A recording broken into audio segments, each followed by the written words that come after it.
Punjabi radio USA ਸੁਣਨ ਵਾਲੇ ਸਾਰੇ ਸਾਡੇ ਮਾਣੇ ਸਰੋਤਿਆਂ ਦਾ ਨਿੱਘਾ ਜੀ ਆਇਆਂ ਆਖਦੇ ਹਾਂ ਪ੍ਰੋਗਰਾਮ ਪੰਜਾਬੀ ਟੈਕ ਟਾਕ ਦੇ ਵਿੱਚ।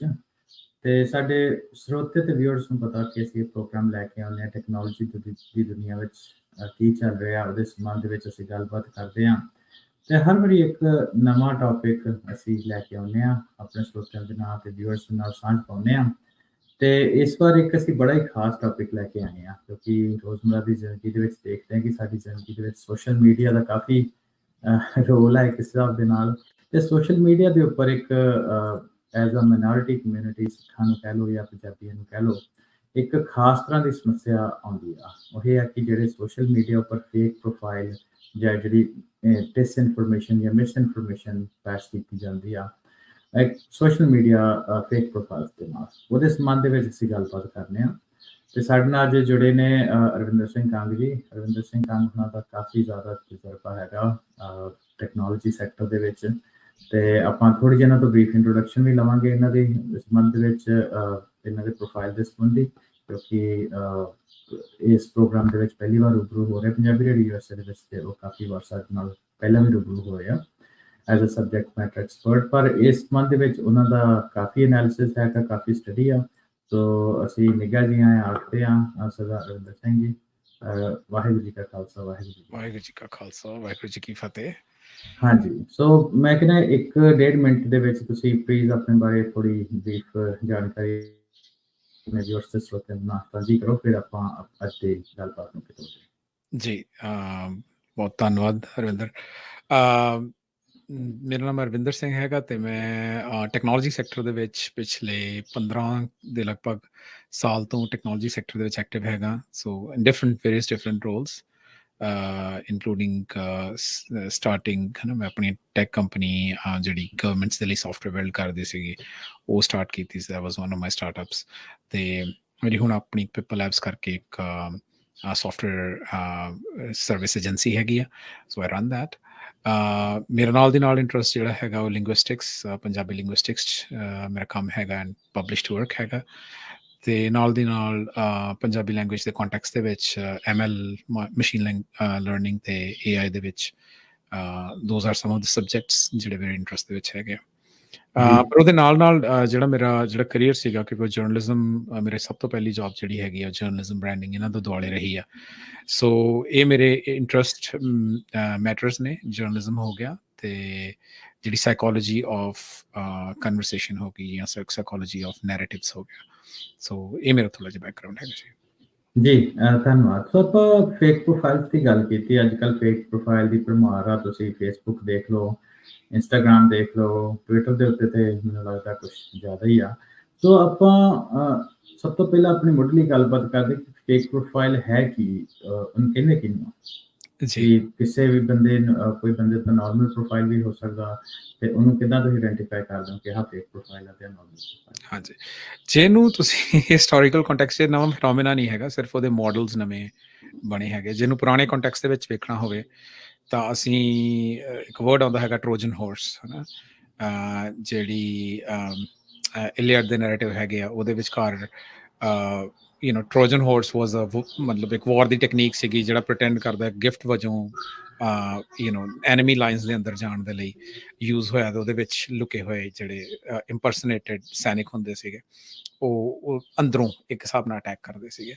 ਸੋ ਫੇਕ ਹੁਣ ਜਿਹੜੀ ਇਨਫੋਰਮੇਸ਼ਨ ਹੈਗੀ ਆ ਸਦਾ ਹੀ ਉਹ ਤੁਸੀਂ ਕਿਸੇ ਵੀ ਕੰਟਰੀ ਦੇ ਵਿੱਚ ਦੇਖੋ ਇਨਫੋਰਮੇਸ਼ਨ ਆਪਣੇ ਆਪ ਦੇ ਵਿੱਚ ਰਿਐਲਿਟੀ ਦਾ ਪ੍ਰੀਕਰਸਰ ਹੁੰਦੀ ਹੈ ਜਾਂ ਪੋਸਟ ਕਰਸਰ ਵੀ ਹੁੰਦੀ ਹੈ। ਪ੍ਰੀਕਰਸਰ ਦਾ ਮਤਲਬ ਇਹ ਹੈ ਕਿ ਜੋ ਅਸੀਂ ਗਰਾਊਂਡ ਦੇ ਉੱਤੇ ਕ੍ਰੀਏਟ ਕਰਨਾ ਹੈਗਾ ਉਹਦੇ ਬਾਰੇ ਪਹਿਲਾਂ ਅਸੀਂ ਨੈਰੇਟਿਵ ਖੜਾ ਕਰਦੇ ਹਾਂ। ਇਹ ਅਸੀਂ ਕਈ ਤਰੀਕਿਆਂ 'ਚ ਵੇਖਿਆ। ਅਸੀਂ ਜਦੋਂ ਇਰਾਕ US ਵਾਰ ਹੋਈ ਉਹਦੇ ਵਿੱਚ ਵੇਖਿਆ ਜਿਵੇਂ ਕਿਵੇਂ ਨੈਰੇਟਿਵ ਖੜਾ ਕੀਤਾ ਗਿਆ।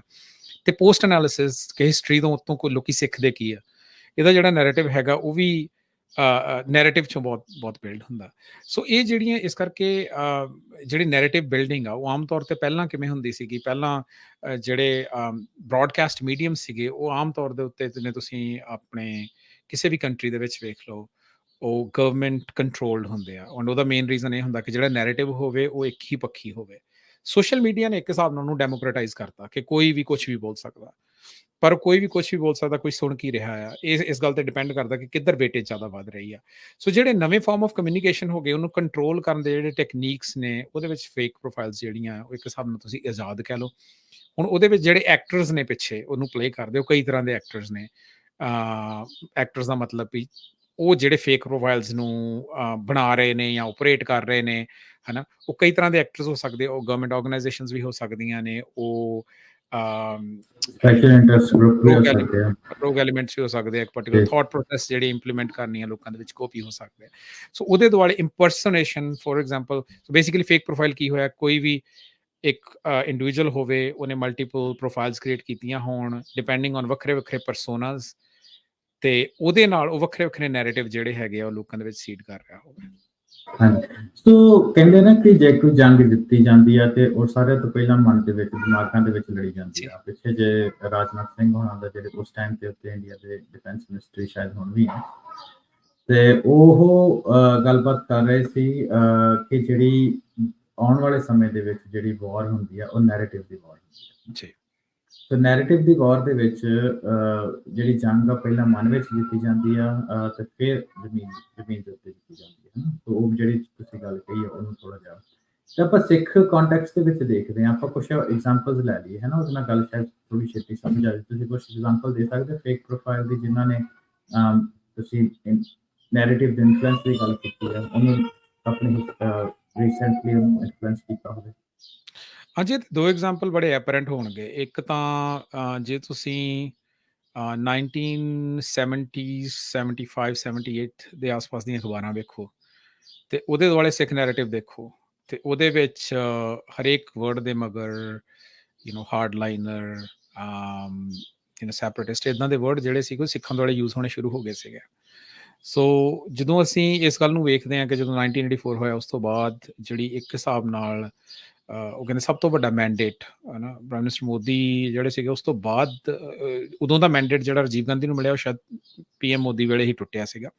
ਨਹੀਂ ਤੇ ਜਿੰਨੀ ਜ਼ਿਆਦਾ ਵੋਟ ਜਿਹੜੀ ਆ ਉਹ ਪ੍ਰਾਈਮ ਮਿਨਿਸਟਰ ਰਾਜੀਵ ਗਾਂਧੀ ਨੂੰ ਮਿਲੀ ਸੀਗੀ, ਉਹ ਬੜੀ ਹੈਰਾਨੀਜਨਕ ਗੱਲ ਹੈ ਕਿ ਦੇਸ਼ ਦੇ ਵਿੱਚ ਐਡਾ ਵੱਡਾ ਨਰਸੰਹਾਰ ਹੋਇਆ ਹੋਵੇ। ਤਾਂ ਉਹਦਾ ਰੀਜ਼ਨ ਇਹ ਸੀਗਾ ਕਿ ਉਸ ਤੋਂ ਪਹਿਲਾਂ ਦੀਆਂ ਜੇ ਤੁਸੀਂ ਖਬਰਾਂ ਵੇਖੋਗੇ, ਖਬਰਾਂ ਬਾਹਰ ਪਬਲਿਸ਼ ਕਿਵੇਂ ਹੋ ਰਹੀਆਂ ਸੀਗੀਆਂ, ਨੈਰੇਟਿਵ ਕੀ ਵੱਜ ਰਿਹਾ ਸੀਗਾ, ਹੈ ਨਾ, ਕਿ ਲੋਕ ਕੌਣ ਨੇ। ਇਸੇ ਤਰ੍ਹਾਂ ਜੇ ਤੁਸੀਂ ਰਵਾਂਡਨ ਜੈਨੋਸਾਈਡ ਵੇਖੋ, ਉਹਦੇ ਵਿੱਚ ਤੁਸੀਂ ਵੇਖੋ ਕਿ ਹੁਤਸੀਜ਼ ਐਂਡ ਤੁਤੂਸ ਦੇ ਦੁਆਲੇ ਜਿਹੜਾ ਸਭ ਤੋਂ ਵੱਡਾ ਮਤਲਬ ਉਹਦੇ ਵਿੱਚ ਜਿਹੜਾ ਜਿਸ ਚੀਜ਼ ਨੇ ਉਸਨੂੰ ਅਬੈਟ ਕੀਤਾ ਜਾਂ ਹੈਲਪ ਕੀਤਾ, ਉਹਦੇ ਵਿੱਚ ਨੈਰੇਟਿਵ ਸੀਗਾ। ਜੇ ਤੁਸੀਂ ਮਾਡਰਨ ਕੰਟੈਕਸਟ ਦੇ ਵਿੱਚ ਵੇਖਣਾ ਹੈ, ਮੈਥੋਂ ਇੱਕ ਸਟੈਪ ਹੋਰ ਪਿੱਛੇ ਲੈਣਾ, ਜੋ ਵੀ ਲੋਕਾਂ ਦੇ ਦਿਮਾਗ 'ਚ ਇਮੇਜ ਬਣਦੀ ਹੈ ਉਹ ਇਕੱਲੇ ਨੈਰੇਟਿਵ ਦੇ ਨਾਲ ਨਹੀਂ ਬਣਦੀ।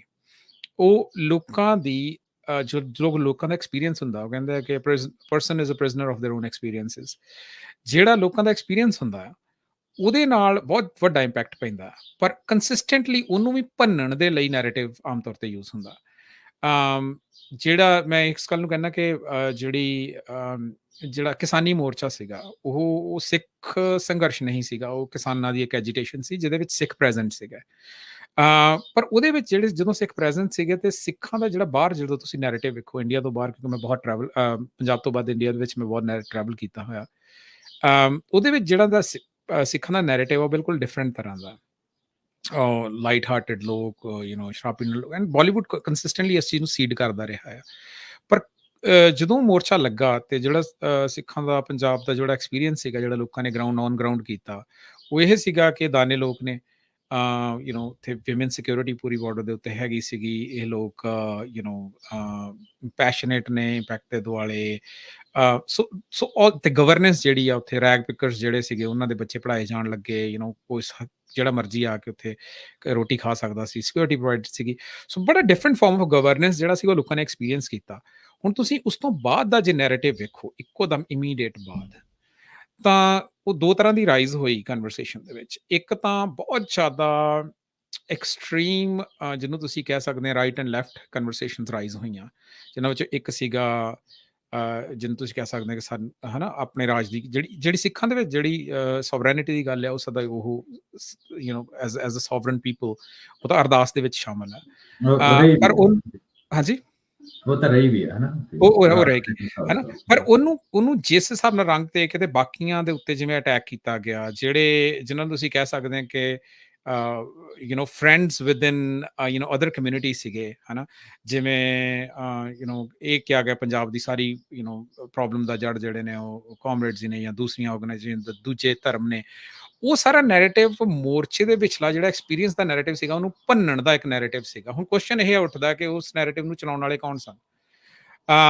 ਆਮ ਤੌਰ ਤੇ ਲੱਗਦਾ ਕਿ ਉਹ ਆਰਗੈਨਿਕ ਨੈਰੇਟਿਵ ਸੀਗਾ, but there is enough evidence out there, ਜਿਵੇਂ ਬੈਂਜਾਮਿਨ ਸਟ੍ਰਿਕ ਕਰਕੇ ਇੱਕ ਸੈਂਟਰ ਆਫ ਇਨਫੋਰਮੇਸ਼ਨ ਰੈਜ਼ਿਲੀਅੰਸ ਹੈਗੇ ਆ, ਉਹਦੇ ਨਾਨ ਪ੍ਰੋਫਿਟ ਆ, ਉਹਦੇ ਵਿੱਚ ਉਹ ਇਨਵੈਸਟੀਗੇਟਿਵ ਜਰਨਲਿਸਟ ਨੇ, ਉਹਦੇ ਇਨਵੈਸਟੀਗੇਟਿਵ ਡਾਇਰੈਕਟਰ ਨੇ, ਉਹਨਾਂ ਨੇ ਇਹ 2021 ਦੇ ਵਿੱਚ ਪਹਿਲੀ ਰਿਪੋਰਟ ਕੱਢੀ ਸੀਗੀ ਕਿ ਜਿਹਦੇ ਵਿੱਚ ਬਹੁਤ ਜ਼ਿਆਦਾ ਇੱਕ ਕੋਆਰਡੀਨੇਟਡ ਫੇਕ ਅਕਾਊਂਟ ਪਰਸੋਨਾ ਸੀਗੇ ਹਜ਼ਾਰਾਂ ਦੀ ਤਾਦਾਦ ਦੇ ਵਿੱਚ, ਜਿਨ੍ਹਾਂ ਦੀ ਪ੍ਰੋਫਾਈਲ ਜਿਹੜੀ ਪਿਕਚਰ ਸੀਗੀ ਉਹ ਸਿੱਖਸ ਵਜੋਂ ਸੀਗੀ। ਉਹਨਾਂ ਦੇ ਨੈਰੇਟਿਵ ਜਿਹੜੇ ਸੀਗੇ ਉਹ ਕੁਝ ਸਿੱਖ ਪੱਖੀ ਹੁੰਦੇ ਸੀਗੇ, ਬਟ ਉਹਨਾਂ ਦਾ ਕੰਮ ਇਹੀ ਹੁੰਦਾ ਸੀਗਾ ਕਿ ਕਨਵਰਸੇਸ਼ਨ ਨੂੰ ਜਿੰਨਾ ਡਿਵਿਸਿਵ ਕਰਕੇ ਫਿਊਲ ਕਰਨਾ, ਬਾਕੀਆਂ ਤੇ ਅਟੈਕ ਕਰਨਾ, ਜਿਹੜੇ ਪਾੜੇ ਨੇ ਉਹ ਹੋਰ ਵਧਾਉਣੇ, ਜਿਹੜੀਆਂ ਜਿਹਨੂੰ ਤੁਸੀਂ ਕਹਿ ਸਕਦੇ ਆ ਜਿਹੜੀਆਂ ਫਾਲਟ ਲਾਈਨਸ ਨੇ। ਫਾਲਟ ਲਾਈਨਸ ਉਹ ਹੁੰਦੀਆਂ ਜਿਹੜੇ ਅਨਰਿਜ਼ੋਲਵਡ ਇਸ਼ੂਜ਼ ਹੋਣ, ਉਹ ਫਾਲਟ ਲਾਈਨਸ ਨੂੰ ਹੋਰ ਚੌੜੇ ਕਰਨਾ, ਰਾਈਟ। ਸੋ ਇਹ ਸਾਰਾ ਕੁਛ ਜੇ ਤੁਸੀਂ ਇਹਦੀ ਸਟੱਡੀ ਵੱਲ ਜਾਓ ਤੇ ਤੁਹਾਨੂੰ ਕਲੀਅਰਲੀ ਦਿਖਦਾ ਕਿ ਇਹਦੇ ਵਿੱਚ fake profiles were used as a tool. And ਸਿਰਫ ਆਪਣੀ ਕਮਿਊਨਿਟੀ ਦੇ ਵਿੱਚ ਨਹੀਂ ਹੈਗਾ, ਤੁਸੀਂ ਜਦੋਂ ਪਿਛਲੀਆਂ ਇਲੈਕਸ਼ਨਸ ਹੋਈਆਂ ਨੇ, US ਇਲੈਕਸ਼ਨਸ ਹੋਈਆਂ ਨੇ, ਉਹਦੇ ਵਿੱਚ ਇਸ ਗੱਲ ਦਾ ਬੜਾ ਰੌਲਾ ਰਿਹਾ ਕਿ ਰਸ਼ੀਅਨ ਪ੍ਰੋਪਗੇਸ਼ਨ ਜਿਹੜਾ ਕੈਂਬਰਿਜ ਐਨਾਲਿਟਿਕਾ ਤੋਂ ਕਰਕੇ ਸੋਸ਼ਲ ਮੀਡੀਆ ਕੰਪਨੀਆਂ ਤੇ ਪ੍ਰਭਾਵ ਰਿਹਾ। ਐਗਜ਼ੈਕਟਲੀ। ਸੋ ਹੁਣ ਤੁਸੀਂ ਉਹਦੀ ਕੰਟੀਨਿਊਏਸ਼ਨ ਦੇਖ ਰਹੇ ਹੋ, ਜਿਵੇਂ ਥੋੜੇ ਦਿਨ ਪਹਿਲਾਂ 2 ਪੈਰਲਲ ਖਬਰਾਂ ਆਈਆਂ। ਇੱਕ ਸੈਂਟਰ ਆਫ ਇਨਫੋਰਮੇਸ਼ਨ ਰੈਜ਼ਿਲੀਅੰਸ ਨੇ ਰਿਪੋਰਟ ਕੱਢੀ, ਜਿਹਦੇ ਵਿੱਚ ਉਹਨਾਂ ਇਹ ਕਿਹਾ ਕਿ ਬਹੁਤ ਜ਼ਿਆਦਾ ਅਜੇ ਵੀ ਉਹ ਸਿੱਖ ਪਰਸੋਨਾਸ ਨੇ ਜਿਹੜੇ ਉਹ ਡਿਵੈਲਪ ਕਰਕੇ ਤੇ ਉਹ ਗਵਰਨਮੈਂਟ ਨੈਰੇਟਿਵ ਜਿਹੜਾ ਹੈ ਉਹਨੂੰ ਪ੍ਰਮੋਟ ਕਰ ਰਹੇ ਆ।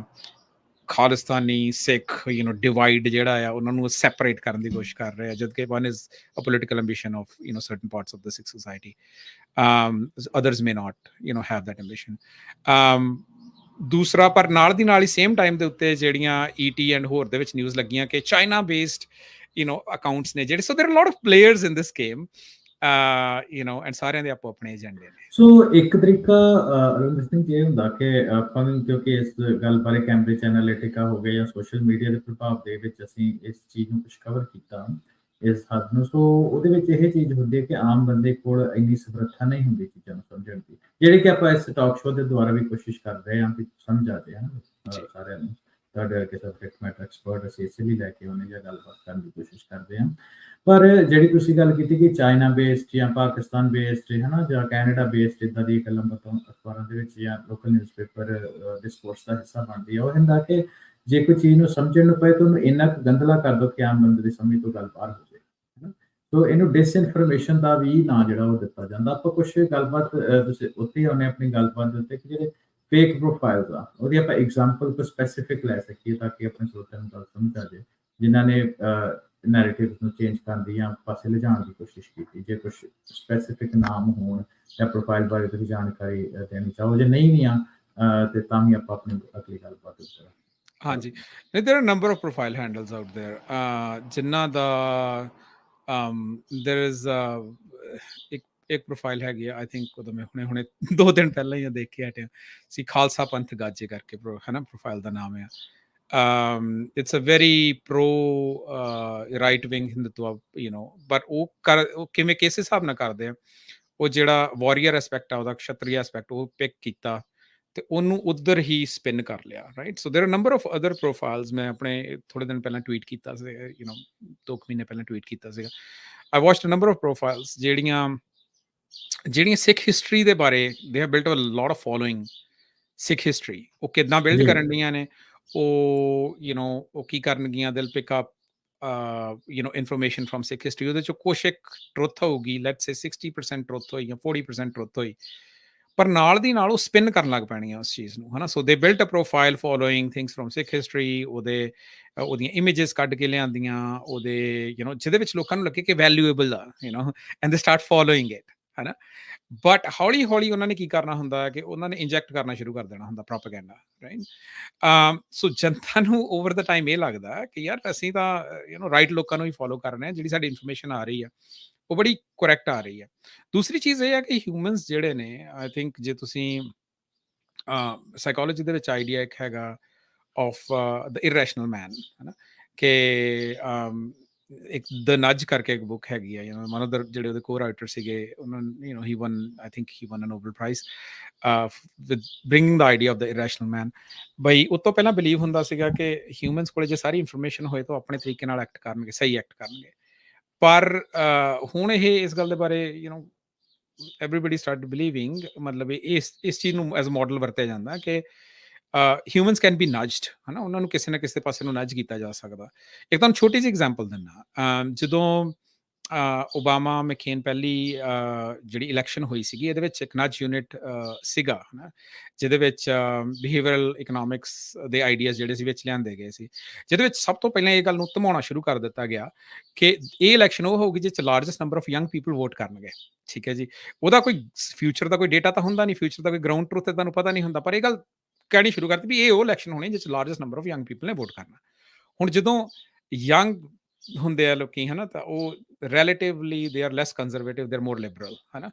ਤੇ ਉਹਦੇ ਵਿੱਚ ਕੀ ਹੋਇਆ ਕਿ ਜਿਨ੍ਹਾਂ ਨੇ ਵੀ ਉਹ ਕੈਂਪੇਨ ਬਾਰ-ਬਾਰ ਸੁਣੀ, ਉਹਨਾਂ ਦੇ ਦਿਮਾਗ 'ਚ ਇਹ ਹੋਣ ਲੱਗ ਪਿਆ ਕਿ ਜੇ ਅਸੀਂ ਯੰਗ ਹਾਂ, ਅਸੀਂ ਵੋਟ ਨਹੀਂ ਕਰ ਰਹੇ, ਤਾਂ we are feeling left out. ਠੀਕ ਹੈ ਜੀ, ਸੋ ਕਈ ਵਾਰੀ ਆਪਾਂ ਮੈਸੇਜ ਨੂੰ ਸਿੱਧਾ ਨਹੀਂ ਲੈ, ਫੋਮੋ ਕ੍ਰੀਏਟ ਕੀਤਾ ਜਾਂਦਾ ਹਾਂ, ਹੈ। ਫੋਮੋ। ਸੋ ਕਈ ਵਾਰੀ ਅਸੀਂ ਮੈਸੇਜ ਤੋਂ ਉਹਦੇ ਨਾਲ ਡੈਫੀਨੇਟਲੀ ਡੈਮੋਕ੍ਰੈਟਿਕ ਪਾਰਟੀ ਨੂੰ ਤਾਂ ਫਾਇਦਾ ਹੋਇਆ, ਪਰ ਜਿਹੜਾ ਸੋ ਮੈਂ ਇਹ ਕਹਿਣ ਦੀ ਕੋਸ਼ਿਸ਼ ਕਰ ਰਿਹਾ ਕਿ ਕਈ ਵਾਰੀ ਜਿਹੜਾ ਨੈਰੇਟਿਵ ਆ ਉਹ ਸਾਨੂੰ ਸਿੱਧਾ ਡਾਇਰੈਕਟਲੀ ਅਟੈਕ ਨਹੀਂ ਕਰਦਾ, ਉਹ ਸਾਡੇ ਅੰਦਰ ਆਈਡੀਆਜ਼ ਸੀਡ ਕਰਨੇ ਸ਼ੁਰੂ ਕਰ ਦਿੰਦਾ। ਇੱਕ ਮਾਰਕੀਟਿੰਗ ਦੀ ਇੱਕ ਬੜੀ ਟੈਕਨੀਕ ਇਹ ਆ ਕਿ ਬਹੁਤ ਵਾਰੀ ਕੰਪਨੀਜ਼ ਨੇ ਜਦੋਂ ਕਿਸੇ ਨੂੰ ਸੇਲ ਕਰਨੀ ਹੁੰਦੀ ਹੈ, ਕਿਸੇ ਪਰਟੀਕੂਲਰ ਕੰਪਨੀ ਨੂੰ ਸੇਲ ਕਰਨੀ ਹੁੰਦੀ, ਤਾਂ ਪਹਿਲਾਂ ਐਡਸ ਸ਼ੋ ਕਰਨ ਲੱਗ ਪੈਣਗੇ ਉਸ ਕੰਪਨੀ ਦੇ EMPLOYEES ਨੂੰ। ਸੋ ਬਾਏ ਦ ਟਾਈਮ ਉਹ ਕੰਪਨੀ ਰੀਚ ਆਊਟ ਕਰਦੀ ਆ, ਸੋ ਉਹਨਾਂ ਨੂੰ ਲੱਗਦਾ ਕਿ ਇਹਦਾ ਫੈਮਿਲੀਅਰ ਆਈਡੀਆ ਆ। So same thing social media ਦੇ ਉੱਤੇ ਹੋ ਰਿਹਾ, ਤੇ ਖਾਸ ਕਰਕੇ ਜਿਹੜੀ 올ਡਰ ਜਨਰੇਸ਼ਨ ਆ, ਜਿਨ੍ਹਾਂ ਨੂੰ ਸੋਸ਼ਲ ਮੀਡੀਆ ਐਗਜ਼ੈਕਟਲੀ ਯੂਜ਼ ਨਹੀਂ ਕਰਨਾ ਆਉਂਦਾ, ਪਰ ਉਹ ਕੰਟੀਨਿਊਸਲੀ ਸਕਰੋਲ ਕਰ ਰਹੇ ਨੇ, ਉਹਦੇ ਵਿੱਚ ਜਿਹੜਾ ਡੇਟਾ ਫੀਡ ਹੋ ਰਿਹਾ ਆ ਐਂਡ ਜਿਹੜਾ ਉਹਦਾ ਕੰਟਰੋਲ ਆ, ਤੁਸੀਂ ਆਲਰੇਡੀ ਇਹ ਦੇਖ ਰਹੇ ਹੋ ਕਿ ਫੇਸਬੁੱਕ, ਟਵਿੱਟਰ, ਉਹ ਸਾਰਿਆਂ ਦੀ ਜਿਹੜੀ ਮੋਡਰੇਸ਼ਨ ਆ, ਜਿਹੜੇ ਸਿੱਖ ਕੰਟੈਕਸਟ ਨੂੰ ਲੈ ਕੇ ਪੰਜਾਬੀ ਲੈਂਗੁਏਜ ਦੇ ਵਿੱਚ ਜਿਹੜੀ ਹੁੰਦੀ ਆ, ਉਹ ਬਹੁਤ ਬਾਇਸਡ ਆ। ਇਹਦੇ ਬਾਰੇ ਕੋਈ ਦੋ ਰਾਵਾਂ ਨਹੀਂ ਆ ਹੁਣ, ਹੈ ਨਾ। ਐਂਡ ਉਹ ਸਾਰੀ ਕਲੋਜ਼ ਸੋਰਸ ਆ, ਉਹਦੇ ਵਿੱਚ ਕੋਈ ਪਾਰਟੀਸਪੇਸ਼ਨ ਡਾਇਰੈਕਟਲੀ ਨਹੀਂ ਹੈਗੀ ਕਿਸੇ ਦੀ। ਸੋ ਆਪਣੀ ਕਮਿਊਨਿਟੀ ਬਹੁਤ ਜ਼ਿਆਦਾ ਇਨਫੋਰਮੇਸ਼ਨ ਦੇ ਨਾਲ ਹਿੱਟ ਹੋ ਰਹੀ ਆ, ਤੇ ਜਿਵੇਂ ਤੁਸੀਂ ਪਹਿਲਾਂ ਕਿਹਾ ਦੋ ਤਰੀਕੇ ਨਾਲ, ਇੱਕ ਤਾਂ ਇਨਫੋਰਮੇਸ਼ਨ ਓਵਰਲੋਡ ਦੇ ਨਾਲ ਹਿੱਟ ਹੋ ਰਹੀ ਹੈ ਕਿ ਸਹੀ ਤੇ ਗਲਤ ਦੀ ਪਛਾਣ ਕਰਨੀ ਨਹੀਂ ਆ ਰਹੀ, ਹੈ ਨਾ। ਦੂਸਰੀ ਚੀਜ਼ ਇਹ ਹੋ ਰਹੀ ਹੈ ਕਿ ਇਨਫੋਰਮੇਸ਼ਨ ਜਿਹੜੀ ਲੱਗੇ ਕਿ ਸਹੀ ਆ, ਪਰ ਉਹਦੇ ਵਿੱਚ ਕੋਡਡ ਜਿਹੜੀ ਇਨਫੋਰਮੇਸ਼ਨ ਹੋਵੇ, ਉਹ ਹੋਵੇ ਜਿਹੜੀ ਬਿਲਕੁਲ ਟੈਂਜੈਂਸ਼ੀਅਲ, ਜਿਹੜੀ ਬਿਲਕੁਲ ਆਪੋਜ਼ਿਟ ਆ। ਸੋ ਇਸੇ ਕਰਕੇ ਤੁਸੀਂ ਜਿਹੜਾ ਡਿਵਾਈਡ ਹੁਣ ਤੁਸੀਂ ਦੇਖ ਰਹੇ ਹੋ, ਟਕਸਾਲੀਆਂ ਦੇ ਵਿੱਚ ਤੇ ਦੂਸਰਿਆਂ ਦੇ ਵਿੱਚ, ਤੁਸੀਂ ਕੰਟੀਨਿਊਸ ਦੀ ਜਿਹੜੇ ਪੁਰਾਣੇ ਇਸ਼ੂਜ਼ ਆ ਉਹ ਨਿਕਲ ਕੇ ਬਾਹਰ ਆ ਰਹੇ ਆ, ਹੈ ਨਾ। ਜਿਹੜੇ ਸਿੱਖ ਸਟਰਗਲ ਦੇ ਵਿੱਚ ਜਿਹੜੇ ਫਾਈਟ ਕੀਤੇ, ਉਹਨਾਂ ਦੀ ਕ੍ਰੈਡੀਬਿਲਿਟੀ ਦੇ ਉੱਤੇ ਕੁਐਸਚਨ ਕਰਨ ਵਾਲੇ ਨਵੇਂ ਲੀਡਰਸ ਵਾਂਗੂ ਡਿਕਲੇਅਰ। ਸੋ ਇਹ ਸਾਰੀਆਂ ਚੀਜ਼ਾਂ ਸੋਸ਼ਲ ਮੀਡੀਆ ਦੇ ਥਾਣੀ ਬੜੇ ਕੋਆਰਡੀਨੇਟਡ ਤਰੀਕੇ ਦੇ ਨਾਲ ਹੋ ਰਹੀਆਂ। ਜੀ। ਸੋ ਆਪਾਂ ਇਹਦੇ ਬਾਰੇ ਇੰਪੈਕਟ ਬਾਰੇ ਤੁਸੀਂ ਥੋੜੀ ਬਹੁਤੀ ਗੱਲ ਕਰ ਹੀ ਦਿੱਤੀ ਕਿ ਇਹਦਾ ਇੰਪੈਕਟ ਕੀ ਹੈ ਸਿੱਖ ਕਮਿਊਨਿਟੀ ਉੱਤੇ।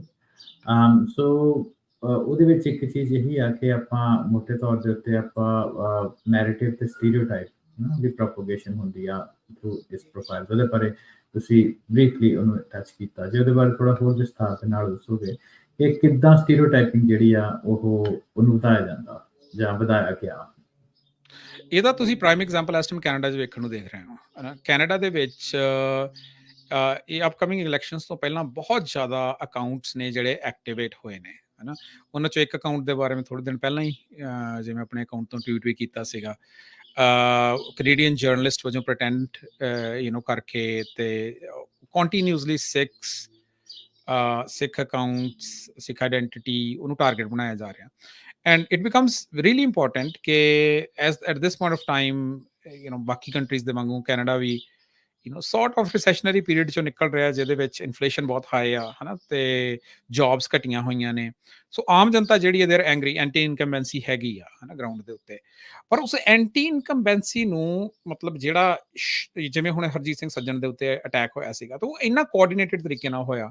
ਗਲੋਬ ਐਂਡ ਮੇਲ ਨੇ ਉਹਦੇ ਆਰਟੀਕਲ ਛਾਪੇ, ਜਿਹਨੂੰ ਉਹਨੇ ਕੰਪਲੀਟਲੀ ਹਰਜੀਤ ਸਿੰਘ ਸੱਜਣ ਨੇ ਡੀਬੰਕ ਕੀਤਾ, ਪਰ ਉਹਦੇ ਨਾਲ ਦੇ ਨਾਲ ਉਹਦੀ ਸੋਸ਼ਲ ਮੀਡੀਆਜ਼ ਨੇ ਉਹਦੀ ਕੀ ਕਨਵਰਸੇਸ਼ਨ ਤੋਰੀ।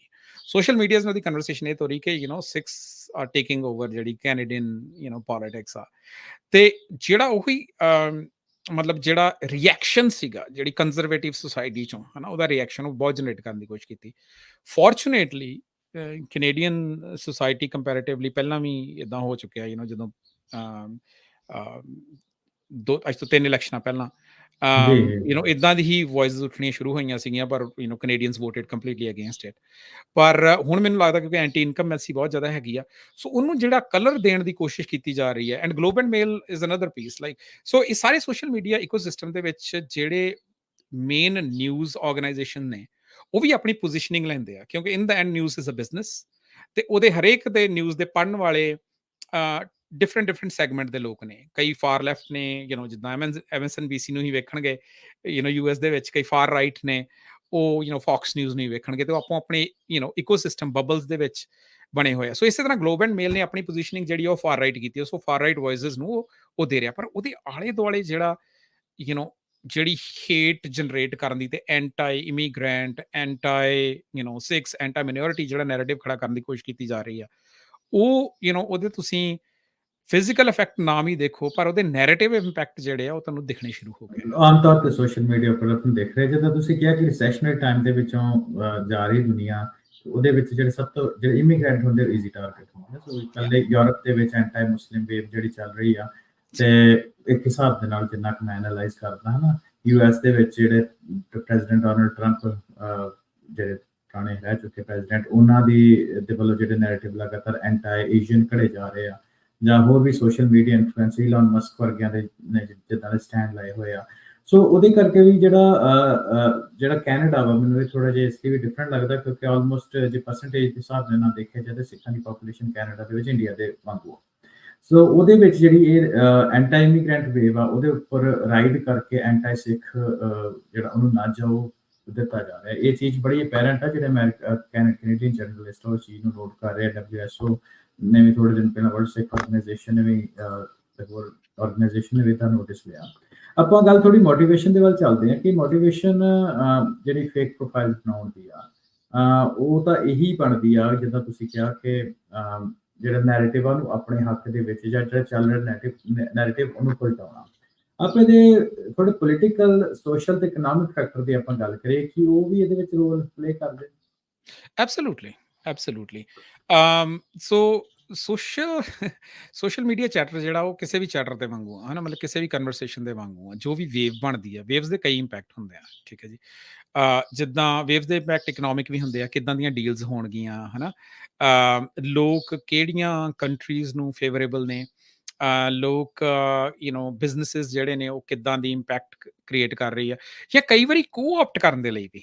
ਦਿਸ ਇਜ਼ ਅਨਦਰ ਇੰਟਰਸਟਿੰਗ ਪੁਆਇੰਟ, ਜਿਹੜਾ ਹੈਗਾ ਕਿ ਕਈ ਵਾਰੀ ਜਿਹੜੀ ਜਿਹਨੂੰ ਤੁਸੀਂ ਕਹਿ ਸਕਦੇ ਆ ਦ ਮੇਕਿੰਗ ਆਫ ਫਾਲਸ ਗੋਡਸ, ਕਿ ਕਈ ਵਾਰੀ ਐਸੇ ਲੋਕਾਂ ਦਾ ਪ੍ਰੋਫਾਈਲ ਬਿਲਡ ਕੀਤਾ ਜਾਂਦਾ ਜਿਹੜੇ ਰਿਪਰੈਜ਼ੈਂਟੇਟਿਵ ਫੀਲ ਹੋਣ ਕਮਿਊਨਿਟੀ ਦੇ, ਠੀਕ ਹੈ, ਤੇ ਮੁੜ ਕੇ ਉਹ ਪਰ ਉਹਨਾਂ ਕੋਲ ਸੋਲੂਸ਼ਨ ਨਾ ਹੋਵੇ, ਉਹ ਵੀ ਕੋ-ਆਪਟਡ ਹੋਣ, ਜਿਵੇਂ ਟਰੋਜਨਸ ਦੀ ਗੱਲ ਕੀਤੀ ਆ, ਟੂ ਬਿਲਡ ਟਰੋਜਨਸ ਵਿਦ ਸੋ ਇਹ ਜਾਂ ਉਹ ਆਪਾਂ ਮੋਟੇ ਤੌਰ ਦੇ ਉੱਤੇ ਆਪਾਂ ਪਿੰਡੂ ਪੱਧਰੀ ਇਤਿਹਾਸ ਤੋਂ ਗੱਲ ਕਰਨੀ ਹੋਏ, ਤੇ ਕੁਝ ਆਪਣੇ ਬੰਦੇ ਆਪਾਂ ਰਲਾ ਦਿੰਦੇ ਜਾਂਦੇ, ਜਦੋਂ ਮੌਕਾ ਹੋਏ ਉੱਥੋਂ ਉਹ ਹੱਲ ਨਾ ਦੇ ਸਕਣ ਜਾਂ ਭੱਜ ਜਾਣ, ਹਾਂਜੀ, ਜਿੱਦਾਂ ਪੁਰਾਣੀ ਜੰਗਾਂ ਦੇ ਵਿੱਚ ਆਪਣੇ ਬੰਦੇ ਰਲਾ ਲਏ ਜਾਂਦੇ ਸੀ, ਐਮ ਮੂਵਮੈਂਟ ਤੇ ਜਾ ਕੇ ਜੰਗ ਚ ਦੌੜ ਜਾਂਦੇ ਸੀ। ਗੰਡਾਮਲ ਦੀ ਐਗਜ਼ਾਮਪਲ ਆਪਾਂ ਬੰਦਾ ਸਿੰਘ ਬਹਾਦਰ ਦੀ ਸਰਹੰਦ ਦੇ ਟਾਈਮ ਦੇ ਉੱਤੇ ਲੈਂਦੇ ਆ, ਸੋ ਉਸ ਹਿਸਾਬ ਨਾਲ ਦੇਖਿਆ ਜਾ ਸਕਦਾ ਹੈ ਜੀ। ਇਹਦਾ ਇੱਕ ਹੋਰ ਜਿੱਦਾਂ ਬੜਾ ਐਪਰੈਂਟ ਐਗਜ਼ਾਮਪਲ ਇਹ ਹੋਊਗਾ ਕਿ ਬਹੁਤ ਸਾਰੇ ਲੋਕੀ ਸੋਚਦੇ ਹੈ ਕਿ ਜਦੋਂ ਇੰਡੀਅਨ ਇੰਡੀਪੈਂਡੈਂਸ ਹੋਈ ਤੇ Congress played a big role, ਮਤਲਬ ਕਾਂਗਰਸ ਪਾਰਟੀ ਜਿਹੜੀ ਆ ਉਹਦੇ ਵਿੱਚ ਨਹਿਰੂ ਸੀਗੇ, ਗਾਂਧੀ ਸੀਗੇ, ਵੀ Gandhi played a big role, ਮਤਲਬ ਪਰ ਰਿਐਲਿਟੀ ਇਹ ਹੈ ਕਿ ਜਦੋਂ 1800 ਜਿਹੜੀ ਮੇਰੀ ਅੰਡਰਸਟੈਂਡਿੰਗ ਆ, which might not be complete, ਪਰ ਜਿੰਨੀ ਕੁ ਮੇਰੀ ਅੰਡਰਸਟੈਂਡਿੰਗ ਹੈ looking at the narratives and other things, 1857 ਦੀ ਜਿਹੜਾ ਗਦਰ ਹੋਈ ਆ, ਉਸ ਤੋਂ ਬਾਅਦ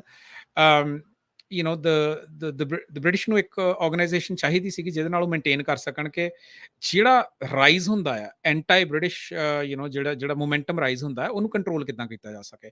ਸੋ ਜੇ ਤੁਸੀਂ ਓਬਜ਼ਰਵ ਕਰੋ, every time Congress played that pressure cooker valve, ਉਹ ਉਸ ਚੀਜ਼ ਨੂੰ ਉੱਠਣ ਦਿੰਦਾ ਸੀਗਾ, ਪਰ ਜਦੋਂ ਬ੍ਰਿਟਿਸ਼ ਸਪੋਰਟ ਦੀ ਗੱਲ ਆਉਂਦੀ ਸੀਗੀ, ਭਾਵੇਂ ਫਸਟ ਵਰਲਡ ਵਾਰ ਸੀਗੀ, ਸੈਕੰਡ ਵਰਲਡ ਵਾਰ ਸੀ, ਉੱਥੇ ਜਾ ਕੇ ਸੱਤਿਆਗ੍ਰਹਿ ਸਸਪੈਂਡ ਹੋ ਜਾਂਦੇ ਸੀਗੇ, ਉੱਥੇ ਜਾ ਕੇ ਸਪੋਰਟ ਦੀ ਗੱਲ ਆ ਜਾਂਦੀ ਸੀ ਵੀ ਨਹੀਂ ਉੱਦਾਂ ਭਾਵੇਂ ਹੈਗਾ, ਬਟ ਐਂਡ ਉਹਦੇ ਰਿਵਾਰਡ ਦੇ ਵਿੱਚ there was a transfer of power that happened, and so ਕਹਿਣ ਦਾ ਮਤਲਬ ਇਹ ਹੈਗਾ ਕਿ ਜਿਹੜਾ ਨੈਰੇਟਿਵ ਬਿਲਡਿੰਗ ਆ, ਇਹਦੇ ਸਾਰੇ ਪਾਸੇ ਨੂੰ ਇੰਪੈਕਟ ਨੇ। ਲੋਕੀ ਕਿਸੇ ਚੀਜ਼ ਨੂੰ ਕਿਵੇਂ ਰਿਜ਼ੋਲਵ ਕਰ ਰਹੇ ਆ।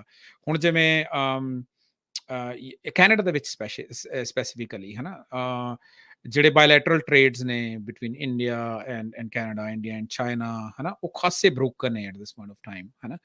ਤੇ ਉਹਦੇ ਵਿੱਚ Sikhs are one of the pivoting point in that.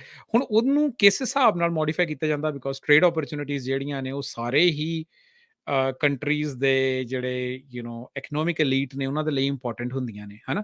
ਸੋ ਫਿਰ ਉਧਰ ਨੂੰ ਇਸ ਇੱਕ ਹਿਸਾਬ ਦੀ ਜਿਹੜੀ ਵੇਟੇਜ ਆ ਉਹ ਵੀ ਦਿੱਤੀ ਜਾਣ ਲੱਗ ਪੈਂਦੀ ਹੈ। ਤਾਂ narrative plays a part of it, because obviously democracies ਦੇ ਵਿੱਚ countries cannot go completely against ਕੋਈ ਵੀ ਫੋਰਨ ਪਾਲਿਸੀਜ਼, ਕੋਈ ਵੀ ਹਾਂਜੀ ਇਕਨੋਮਿਕ ਪਾਲਿਸੀਜ਼ ਲੋਕਾਂ ਦੇ, ਪੀਪਲ ਐਟ ਲਾਰਜ ਦੇ ਅਗੇਂਸਟ ਨਹੀਂ ਜਾ ਸਕਦੀ। So it plays a part. ਹਾਂਜੀ, ਦੂਸਰੀ ਇਕਨੋਮਿਕਲ ਫੈਕਟਰ ਦੀ ਆਪਾਂ ਇਹ ਵੀ ਗੱਲ ਕਰਦੇ ਹਾਂ ਕਿ ਜਿੱਦਾਂ ਸੋਸ਼ਲ ਮੀਡੀਆ ਦੇ ਪ੍ਰੋਫਾਈਲ ਹੁੰਦੇ ਆ, ਇੱਕ ਹਿਸਾਬ ਨਾਲ ਦੇਖਿਆ ਜਾਏ ਜਿੱਦਾਂ ਕੰਟੈਂਟ ਆਉਂਦਾ ਆਨਲਾਈਨ ਜਾਂ ਜਨਰੇਟ ਕੀਤਾ ਜਾਂਦਾ, it's a full time job, ਹੈ ਨਾ। ਸੋ ਉਹਨੂੰ ਵੀ ਕੁਝ ਫੰਡਿੰਗ ਕਰਨ ਦੇ ਲਈ ਤਗੜੇ ਐਕਟਰ ਬੈਕ ਐਂਡ ਦੇ ਉੱਤੇ ਚਾਹੀਦੇ ਹੁੰਦੇ ਆ, ਜਿਹੜੇ ਉਸ ਕਨਵਰਸੇਸ਼ਨ ਨੂੰ ਅੱਗੇ ਤੋਰ ਸਕੇ। ਸੋ ਉਹਦੇ ਸੰਬੰਧ ਵਿੱਚ ਆਪਾਂ ਗੱਲਬਾਤ ਇਸੇ ਤਰ੍ਹਾਂ ਜਾਰੀ ਰੱਖਦੇ ਹਾਂ। ਸਮਾਂ ਹੋ ਗਿਆ ਇੱਕ ਛੋਟੇ ਜਿਹੇ ਕਮਰਸ਼ੀਅਲ ਬ੍ਰੇਕ ਦਾ, ਤੇ ਬ੍ਰੇਕ ਤੋਂ ਬਾਅਦ ਆਪਾਂ ਇਹਦੇ ਸੰਬੰਧ ਦੇ ਵਿੱਚ ਫੇਕ ਪ੍ਰੋਫਾਈਲ ਦੇ ਸੰਬੰਧ ਦੇ ਵਿੱਚ ਆਪਾਂ ਜਿਹੜੀ ਗੱਲਬਾਤ ਆ ਉਹ ਇਸੇ ਤਰ੍ਹਾਂ ਜਾਰੀ ਬ੍ਰੇਕ ਤੋਂ ਬਾਅਦ ਬਹੁਤ ਬਹੁਤ ਸਵਾਗਤ ਹੈ ਫਿਰ ਤੋਂ ਇੱਕ ਵਾਰੀ ਪੰਜਾਬੀ ਟੈਕ ਟਾਕ ਦੇ ਵਿੱਚ, ਪੰਜਾਬੀ ਰੇਡੀਓ USA ਦੇ ਸਾਰੇ ਸਰੋਤੇ ਤੇ ਵਿਊਅਰਸ ਦਾ, ਜਿਹਦੇ ਵਿੱਚ ਅੱਜ ਅਸੀਂ ਗੱਲਬਾਤ ਕਰ ਰਹੇ ਹਾਂ ਸਰਦਾਰ ਅਰਵਿੰਦਰ ਸਿੰਘ ਹੋਣਾ ਦੇ ਨਾਲ, ਜਿਹੜੇ ਟੈਕਨੋਲੋਜੀ ਐਨਾਲਿਸਟ ਆ, ਸਬਜੈਕਟ ਮੈਟਰ ਐਕਸਪਰਟ ਆ। ਤੇ ਉਹਨਾਂ ਦੇ ਆਪਸ ਅੱਜ ਦੀ ਜਿਹੜੀ ਗੱਲਬਾਤ ਉਹ ਚੱਲ ਰਹੀ ਹੈ ਸੋਸ਼ਲ ਮੀਡੀਆ ਦੇ ਉੱਤੇ ਫੇਕ ਪ੍ਰੋਫਾਈਲਸ ਦੀ, ਤੇ ਉਹਦਾ ਕਿੱਦਾਂ ਪ੍ਰਭਾਵ ਜਿਹੜਾ ਉਹ ਕਮਿਊਨਿਟੀ ਉੱਪਰ ਪੈ ਰਿਹਾ, ਤੇ ਉਹਦੇ ਆਪਾਂ ਆਉਣ ਵਾਲੇ ਸਮੇਂ ਦੇ ਵਿੱਚ, ਪਿਛਲੇ ਸਮੇਂ ਦੇ ਵਿੱਚ ਅਸੀਂ ਗੱਲਬਾਤ ਕੀਤੀ ਕਿ ਉਹਨਾਂ ਦੀ ਡਿਟੈਕਸ਼ਨ ਕੀ ਹੁੰਦੇ ਆ, ਟੈਕਨੋਲੋਜੀਕਲ ਐਸਪੈਕਟ, ਅਸੀਂ ਸੋਸ਼ਲ ਐਸਪੈਕਟ ਦੀ ਗੱਲ ਕੀਤੀ। ਤੇ ਇਸ ਟਾਈਮ ਦੇ ਵਿੱਚ ਜਿਹੜਾ ਇਹ ਸੈਕਸ਼ਨ ਹੈਗਾ ਇਹਦੇ ਵਿੱਚ ਅਸੀਂ ਗੱਲਬਾਤ ਕਰਾਂਗੇ ਕਿ ਕਾਊਂਟਰ ਮੈਜਰਸ ਕੀ ਹੋਣੇ ਚਾਹੀਦੇ, ਇਹਦੇ ਹੱਲ ਕੀ ਹੋਣੇ ਚਾਹੀਦੇ। ਸੋ ਰਵਿੰਦਰ ਸਿੰਘ ਜੀ, ਆਪਾਂ ਗੱਲਬਾਤ ਛੱਡੀ ਸੀ ਇਹਦੇ ਕਮਰਸ਼ੀਅਲ ਮੋਨਿਟਰੀ ਐਸਪੈਕਟਸ ਦੇ ਉੱਤੇ, ਹੈ ਨਾ। ਸੋ ਜਿੱਦਾਂ ਮੈਂ ਗੱਲ ਕਰਦਾ ਸੀ ਕਿ ਇਹਦੇ ਫੁੱਲ ਟਾਈਮ ਜੌਬ ਹੁੰਦੀ ਆ, ਜਿੱਦਾਂ ਕੰਟੈਂਟ ਕ੍ਰੀਏਟ ਕਰਨਾ ਹੁੰਦਾ, ਰਿਸਰਚ ਕਰਨਾ। ਦੇਖਿਆ ਜਾਏ ਤੁਸੀਂ ਜਿੱਦਾਂ ਪਹਿਲਾਂ ਗੱਲ ਕੀਤੀ, ਵੈਲ ਰਿਸਰਚਡ ਕੰਟੈਂਟ ਹੁੰਦਾ ਜਿਹਦੇ ਵਿੱਚੋਂ ਆਪਾਂ ਨੂੰ ਇਹ ਜਾਣਕਾਰੀ ਮਿਲਦੀ ਆ। ਸੋ ਇਹਦੇ ਬਾਰੇ ਆਪਾਂ ਥੋੜਾ ਜਿਹਾ ਇਕਨੋਮਿਕਲ ਐਸਪੈਕਟ ਉੱਤੇ ਜੇ ਤੁਸੀਂ ਹੋਰ ਥੋੜਾ ਚਾਨਣਾ ਪਾ ਸਕਦੇ। ਜੀ ਬਿਲਕੁਲ, ਸਭ ਤੋਂ ਪਹਿਲੀ ਚੀਜ਼ ਤਾਂ ਇਹ ਸਮਝਣ ਵਾਲੀ ਹੈ ਕਿ ਵੈਸਟ ਦੇ ਵਿੱਚ ਇੱਕ ਕਹਾਵਤ ਆ, ਆਪਣੇ ਪੰਜਾਬ 'ਚ ਤਾਂ ਸ਼ਾਇਦ ਨਹੀਂ ਢੁੱਕਦੀ ਕਿਉਂਕਿ ਅਸੀਂ ਲੰਗਰ ਲਾਉਂਦੇ ਹਾਂ, ਬਟ ਵੈਸਟ ਦੇ ਵਿੱਚ ਇੱਕ ਕਹਾਵਤ ਆ, there is no free lunch, ਹੈ ਨਾ। ਹਾਂਜੀ ਜੀ। ਸੋ ਜਿਹੜਾ ਇਹ ਇੰਨਾ ਸੋਸ਼ਲ ਮੀਡੀਆ ਇਕੋਸਿਸਟਮ ਹੈ, ਜਿਹੜੀਆਂ ਐਪਸ ਨੇ, ਫੇਸਬੁੱਕ ਹੋ ਗਈ, ਟਵਿੱਟਰ ਹੋ ਗਈ, ਇਹ ਸਾਰੀਆਂ ਫ੍ਰੀ ਨੇ। ਜੀ ਸੋ ਟਿਕਟੌਕ ਜਦੋਂ ਵੀ ਜੀ। ਕੋਈ ਚੀਜ਼ ਤੁਹਾਨੂੰ ਫ੍ਰੀ ਮਿਲ ਰਹੀ ਆ ਤਾਂ ਉਹਦੀ ਕਾਸਟ ਤੁਸੀਂ ਕੀ ਪੇ ਕਰ ਰਹੇ ਆ, ਹੈ ਨਾ। So most of the time when ਜਦੋਂ ਤੁਹਾਨੂੰ ਕੋਈ ਨਹੀਂ ਕਾਸਟ ਕਰ ਰਿਹਾ, ਤਾਂ ਕਾਸਟ ਇਜ਼ ਯੂ, ਹੈ ਨਾ। ਉਹਦੇ ਹਾਂਜੀ ਵਿੱਚ ਪਹਿਲੀ ਚੀਜ਼ ਹੁੰਦੀ ਆ ਕਿ ਤੁਹਾਡੀ ਆਇਡੈਂਟੀਟੀ, ਤੁਹਾਡਾ ਉਹ ਸਾਰਾ ਕੁਝ। ਪਰ ਜਿਹੜੀ ਐਂਡ ਉਹਦੇ ਬਾਰੇ ਹੁਣ ਲਾਜ਼ ਬਣਨੇ ਸ਼ੁਰੂ ਹੋ ਗਏ ਕਿ ਕੰਪਨੀਜ਼ ਕੀ ਰਿਵੀਲ ਕਰ ਸਕਦੀਆਂ, ਨਹੀਂ ਰਿਵੀਲ ਕਰ ਸਕਦੀਆਂ। ਪਰ ਹੁਣ ਜਿਹੜੀ ਦੂਸਰੀ ਚੀਜ਼ ਬੜੀ ਇੰਪੋਰਟੈਂਟ ਆ ਉਹ ਹੈਗੀ ਅਟੈਂਸ਼ਨ, ਹੈ ਨਾ। Attention is the new oil, ਹੈ ਨਾ। ਐਕਚੁਅਲੀ ਦੇਰ ਇਜ਼ ਖਾਸ ਇੱਕ ਸੋਸ਼ਲ ਮੀਡੀਆ ਇਨਫਲੂਐਂਸਰ ਉਹਦੀ ਬੁੱਕ ਹੈਗੀ ਆ, ਟ੍ਰੇਡਿੰਗ ਅਟੈਂਸ਼ਨ, ਜਿੱਦਾਂ ਟ੍ਰੇਡਿੰਗ ਕੋਈ ਸਟਾਕ ਨਹੀਂ ਹੁੰਦਾ। So attention is the new oil. ਤੇ ਅਟੈਂਸ਼ਨ ਜਿਹੜੀ ਹੈਗੀ ਆ ਉਹਦੀ ਕਾਸਟ ਹੁਣ ਕੰਪਨੀਜ਼ ਪੇ ਕਰਨ ਨੂੰ ਤਿਆਰ ਨੇ, ਠੀਕ ਹੈ ਜੀ। ਫੋਰ ਐਗਜ਼ਾਮਪਲ, ਜੇ ਤੁਸੀਂ ਟਵਿੱਟਰ ਦੇ ਉੱਤੇ ਹੁਣ ਤੁਹਾਡੇ ਅਕਾਊਂਟ ਹੈਗੇ ਐਂਡ ਯੂ ਹੈਵ ਤੁਹਾਡੇ 5 ਮਿਲੀਅਨ ਤੋਂ ਉੱਤੇ ਤੁਹਾਡੇ ਇੰਪ੍ਰੈਸ਼ਨਸ ਹੈਗੇ ਆ, ਤੇ ਯੂ ਸਟਾਰਟ ਗੈਟਿੰਗ ਪੇਡ, ਹੈ ਨਾ। ਹੁਣ ਉਹ ਦੈਟ ਡਜ਼ਨਟ ਮੈਟਰ ਕਿ ਉਹ ਇੰਪ੍ਰੈਸ਼ਨ ਕਿੱਥੋਂ ਆਏ ਆ, ਠੀਕ ਹੈ ਜੀ।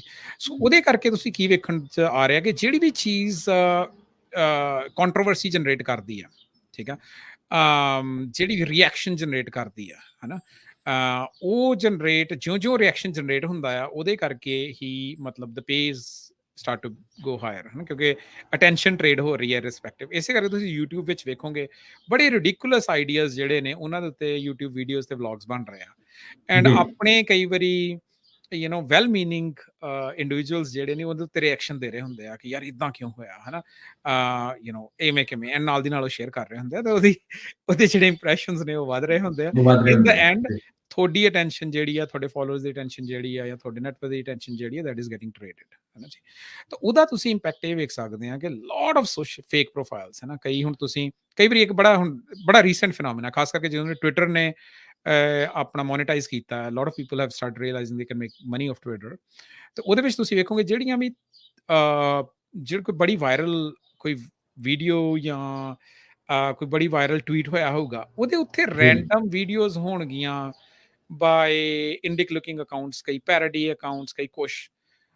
ਸੋ ਪਹਿਲੀ ਵਾਰੀ ਜਦੋਂ ਮੈਂ ਵੇਖਿਆ ਤਾਂ ਮੈਨੂੰ ਸਮਝ ਆਇਆ like this is not even relevant to the conversation, why is this happening, ਹੈ ਨਾ। ਹਾਂਜੀ ਉਹਦਾ ਸਿੰਪਲ ਆਈਡੀਆ ਇਹ ਆ, ਬਿਕਾਜ਼ ਜਿਹੜੀ ਮੇਨ ਟ੍ਰੈਂਡ ਹੋ ਰਹੀ ਆ, ਉਹ ਕਹਿੰਦੇ ਵੇਲਸ ਦੇ ਨਾਲ ਸਵਿਮ ਕਰਦੇ ਆ ਨਾ। ਹਾਂਜੀ ਜਿਹੜੀ ਹਾਂਜੀ ਮੇਨ ਟ੍ਰੈਂਡ ਹੋ ਰਹੀ ਆ ਉਹਦੇ ਨਾਲ ਬਾਕੀ ਚੀਜ਼ਾਂ ਟ੍ਰੈਂਡ ਹੋ ਰਹੀਆਂ। ਸੋ ਅਟੈਂਸ਼ਨ ਜਿਹੜੀ ਹੈਗੀ ਆ ਉਹ ਦੈਟ ਇਜ਼ ਬੀਇੰਗ ਟ੍ਰੇਡਡ। ਹੋਰ ਇੱਕ ਚੀਜ਼ ਜਿਹੜੀ ਇਹਦੇ ਵਿੱਚ ਹੁਣ ਇੰਟਰਸਟਿੰਗ ਤੁਹਾਨੂੰ ਦੱਸਦਾ, ਜਿਹੜੀ AI ਦੀ ਇਨਪੁਟ ਆ, ਯਾਨੀ ਮਤਲਬ AI ਦੇ ਨਾਲ ਖਾਸ ਕਰਕੇ ਲਾਰਜ ਲੈਂਗੁਏਜ ਮਾਡਲਸ ਦੇ ਨਾਲ ਜਿਹੜੀ ਐਕਸਪੈਰੀਮੈਂਟੇਸ਼ਨ ਹੁਣ ਹੋਣੀ ਸ਼ੁਰੂ ਹੋਈ ਆ। ਜਿੱਦਾਂ you can write a program. ਮੈਂ ਟੈਕਨੋਲੋਜਿਸਟ ਹਾਂ, ਸੋ ਥੋੜੇ ਦਿਨ ਪਹਿਲਾਂ, 2 ਮਹੀਨੇ ਪਹਿਲਾਂ, I just ran an experiment, right? ਜੀ ਤੇ I created a fake, ਉਹਨੂੰ ਕਹਿੰਦੇ fake influencer, right. So basically ਤੁਸੀਂ ਇੱਕ ਐਸੀ ਪਿਕਚਰ ਜਨਰੇਟ ਕਰਨੀ ਜਿਹੜੀ ਕਿਸੇ ਜਿਉਂਦੇ ਬੰਦੇ ਦੀ ਐਗਜ਼ਿਸਟ ਨਹੀਂ ਕਰਦੀ, ਪਰ ਉਹਨੇ ਤੁਹਾਡੇ ਹਿਸਾਬ ਨਾਲ ਉਹ ਬਿਲਡ ਕਰਤੀ। ਫਿਰ ਤੁਸੀਂ ਉਹਦੀਆਂ ਵੱਖਰੀਆਂ ਵੱਖਰੀਆਂ ਇਮੇਜਸ, ਹੁਣ ਤਾਂ ਵੀਡੀਓਜ਼ ਵੀ ਤੁਸੀਂ ਬਿਲਡ ਕਰ ਸਕਦੇ। ਪਰਸਨ ਡਜ਼ਨਟ ਬਿਲਕੁਲ ਐਗਜ਼ਿਸਟ ਇਨ ਰੀਅਲ ਲਾਈਫ, ਸਟੋਰਾ ਹੈ ਨਾ। ਸਟੋਰਾ ਦੇ ਆਉਣ ਦੇ ਨਾਲ ਇਹ ਟ੍ਰੈਂਡ ਵਧੇਗਾ ਜੀ ਹਾਂ ਹਾਂ, ਸੋ ਉਹਦੇ ਵਿੱਚ ਕ੍ਰੀਏਟ ਕੀਤੀ and put it online just to test it out. ਤੇ ਉਹ 5 ਦਿਨਾਂ ਦੇ ਵਿੱਚ it was ready to be monetised within 5 days. ਉਹਦੇ ਵਿੱਚ ਕੁਛ ਵੀ ਬਾਲਾ ਨਹੀਂ ਕੀਤਾ। ਐਂਡ ਮੈਂ ਇਹ ਵੇਖਿਆ ਕਿ ਆਪਣੀ ਇੰਨੀ ਕੁ ਕਮਿਊਨਿਟੀ ਜਿਹੜੀ ਸੀਗੀ ਉਸ ਫੇਕ ਪ੍ਰੋਫਾਈਲ ਦੇ ਨਾਲ ਕਮਿਊਨੀਕੇਟ ਕਰ ਰਹੀ ਆ। ਸੋ ਅਟੈਂਸ਼ਨ ਮਤਲਬ ਇੰਨੀ ਕੁ ਜ਼ਿਆਦਾ ਟ੍ਰੇਡ ਹੋ ਰਹੀ ਆ। ਐਂਡ ਮੋਸਟ ਜਿਹੜੀ ਆਪਣੀ ਬਹੁਤ ਸਾਰੀ ਕਮਿਊਨਿਟੀ ਆ, ਉਹਨਾਂ ਨੂੰ ਫੇਕ ਕੀ ਆ ਰੀਅਲ ਕੀ ਆ ਇਹਦਾ ਪਤਾ ਨਹੀਂ ਲੱਗ ਰਿਹਾ ਹੈਗਾ। ਐਂਡ ਇਹ ਅੱਗੇ ਵਧਣਾ ਹੀ ਆ। ਸੋ ਉੱਥੋਂ ਹੁਣ ਜਿਹੜੇ ਮਰਜ਼ੀ ਮੈਸੇजेस ਜਿਹੜੇ ਨੇ ਉਹ ਵਿੱਚ ਐਮਬੈਡ ਕੀਤੇ ਜਾ ਸਕਦੇ। So that kind of things are happening at a very large scale. ਹਾਂਜੀ, ਸੋ ਆਪਾਂ ਬਾਰ-ਬਾਰ ਆਪਣੇ ਟਾਕ ਸ਼ੋ ਦੇ ਵਿੱਚ ਇਹ ਵੀ ਗੱਲਬਾਤ ਕਰਦੇ ਨੇ। ਪਹਿਲਾਂ ਤੁਸੀਂ ਮਾਰਕੀਟ ਦੇ ਵਿੱਚ ਜਾਂਦੇ ਸੀ ਤੇ ਸਭ ਤੋਂ ਪਹਿਲਾਂ ਚੀਜ਼ਾਂ ਟ੍ਰੇਡ ਕਰਦੇ ਹੁੰਦੇ ਸੀ। ਕਿਸੇ ਕੁਝ ਚੌਲਾਂ ਨੂੰ ਕਣਕ ਦੇਤੀ, ਏਦਾਂ ਦੀ ਚੀਜ਼ਾਂ। ਫਿਰ ਉਸ ਤੋਂ ਬਾਅਦ ਪੈਸਾ ਆਇਆ, ਤੁਸੀਂ ਮਾਰਕੀਟ ਪਲੇਸ ਦੇ ਉੱਤੇ ਜਾਂਦੇ ਸੀ, ਪੈਸਾ ਹੈ ਨਾ ਕਰਦੇ ਸੀ। ਹੁਣ ਇਹ ਆ ਵੀ ਤੁਹਾਨੂੰ ਸਭ ਤੋਂ ਪਰ ਜਿਹੜੀ ਇੰਪੋਰਟੈਂਟ ਚੀਜ਼ ਹੁੰਦੀ ਆ ਬੰਦੇ ਦੀ ਲਾਈਫ ਦੇ ਵਿੱਚ, ਪੈਸਾ ਗਿਆ ਮੁੜ ਆਉਂਦਾ, ਟਾਈਮ ਗਿਆ ਮੁੜਦਾ ਨਹੀਂ। ਐਗਜ਼ੈਕਟਲੀ। ਆਪਾਂ ਗੱਲਬਾਤ ਇਹ ਕਰਦੇ ਵੀ ਜਿਹੜਾ ਸੋਸ਼ਲ ਮੀਡੀਆ, ਜਦੋਂ ਤੁਸੀਂ ਕਿਹਾ ਵੀ there is no free lunch, social media ਦੇ ਨਾਲ ਅਸੀਂ ਜ਼ਿੰਦਗੀ ਦਾ ਸਭ ਤੋਂ ਇੰਪੋਰਟੈਂਟ ਜਿਹੜਾ ਐਸਪੈਕਟ ਉਹ ਟਾਈਮ ਆ, ਉਹਦੇ ਨਾਲ ਪੇ ਕਰਦੇ ਹਾਂ। ਐਗਜ਼ੈਕਟਲੀ। ਸੋ ਆਪਾਂ ਗੱਲਬਾਤ ਕਰਦੇ ਕਿ ਆਉਣ ਵਾਲੇ ਸਮੇਂ ਦੇ ਵਿੱਚ ਇਹ ਟਰਬਲ ਜਿਹੜੀ, ਇਹ ਕੰਮ ਇੱਥੇ ਰੁਕਦਾ ਨਹੀਂ ਦਿਸਦਾ, ਇਹ ਕੰਮ ਗਾਂ ਹੀ ਚੱਲੇਗਾ। ਆਪਾਂ ਕਾਊਂਟਰ ਮੈਸ਼ਰਸ ਦੀ ਤੇ ਸੋਲੂਸ਼ਨਸ ਦੀ ਗੱਲ ਕਰਦੇ ਹਾਂ। ਸੋ ਆਪਾਂ ਕਿਹੜੇ ਸਟੈਪ ਲੈ ਸਕਦੇ ਹਾਂ ਐਜ਼ ਅ ਇੰਡੀਵਿਜੂਅਲ, ਜਿਹੜੇ ਫੇਕ ਪ੍ਰੋਫਾਈਲ ਹੈਗੇ ਉਹਨੂੰ ਆਇਡੈਂਟੀਫਾਈ ਕਰਨ ਦੇ ਲਈ। ਤੇ ਉਸ ਤੋਂ ਬਾਅਦ ਆਪਾਂ ਇਹ ਗੱਲ ਕਰਦੇ ਕਿ ਜਿਹੜੇ ਸੋਸ਼ਲ ਮੀਡੀਆ ਜਿਹੜੇ ਪਲੇਟਫਾਰਮ ਆ ਉਹ ਕੁਝ ਕਰ ਰਹੇ ਇਹਨੂੰ ਐਡਰੈਸ ਕਰਨ ਦੇ ਵਾਸਤੇ।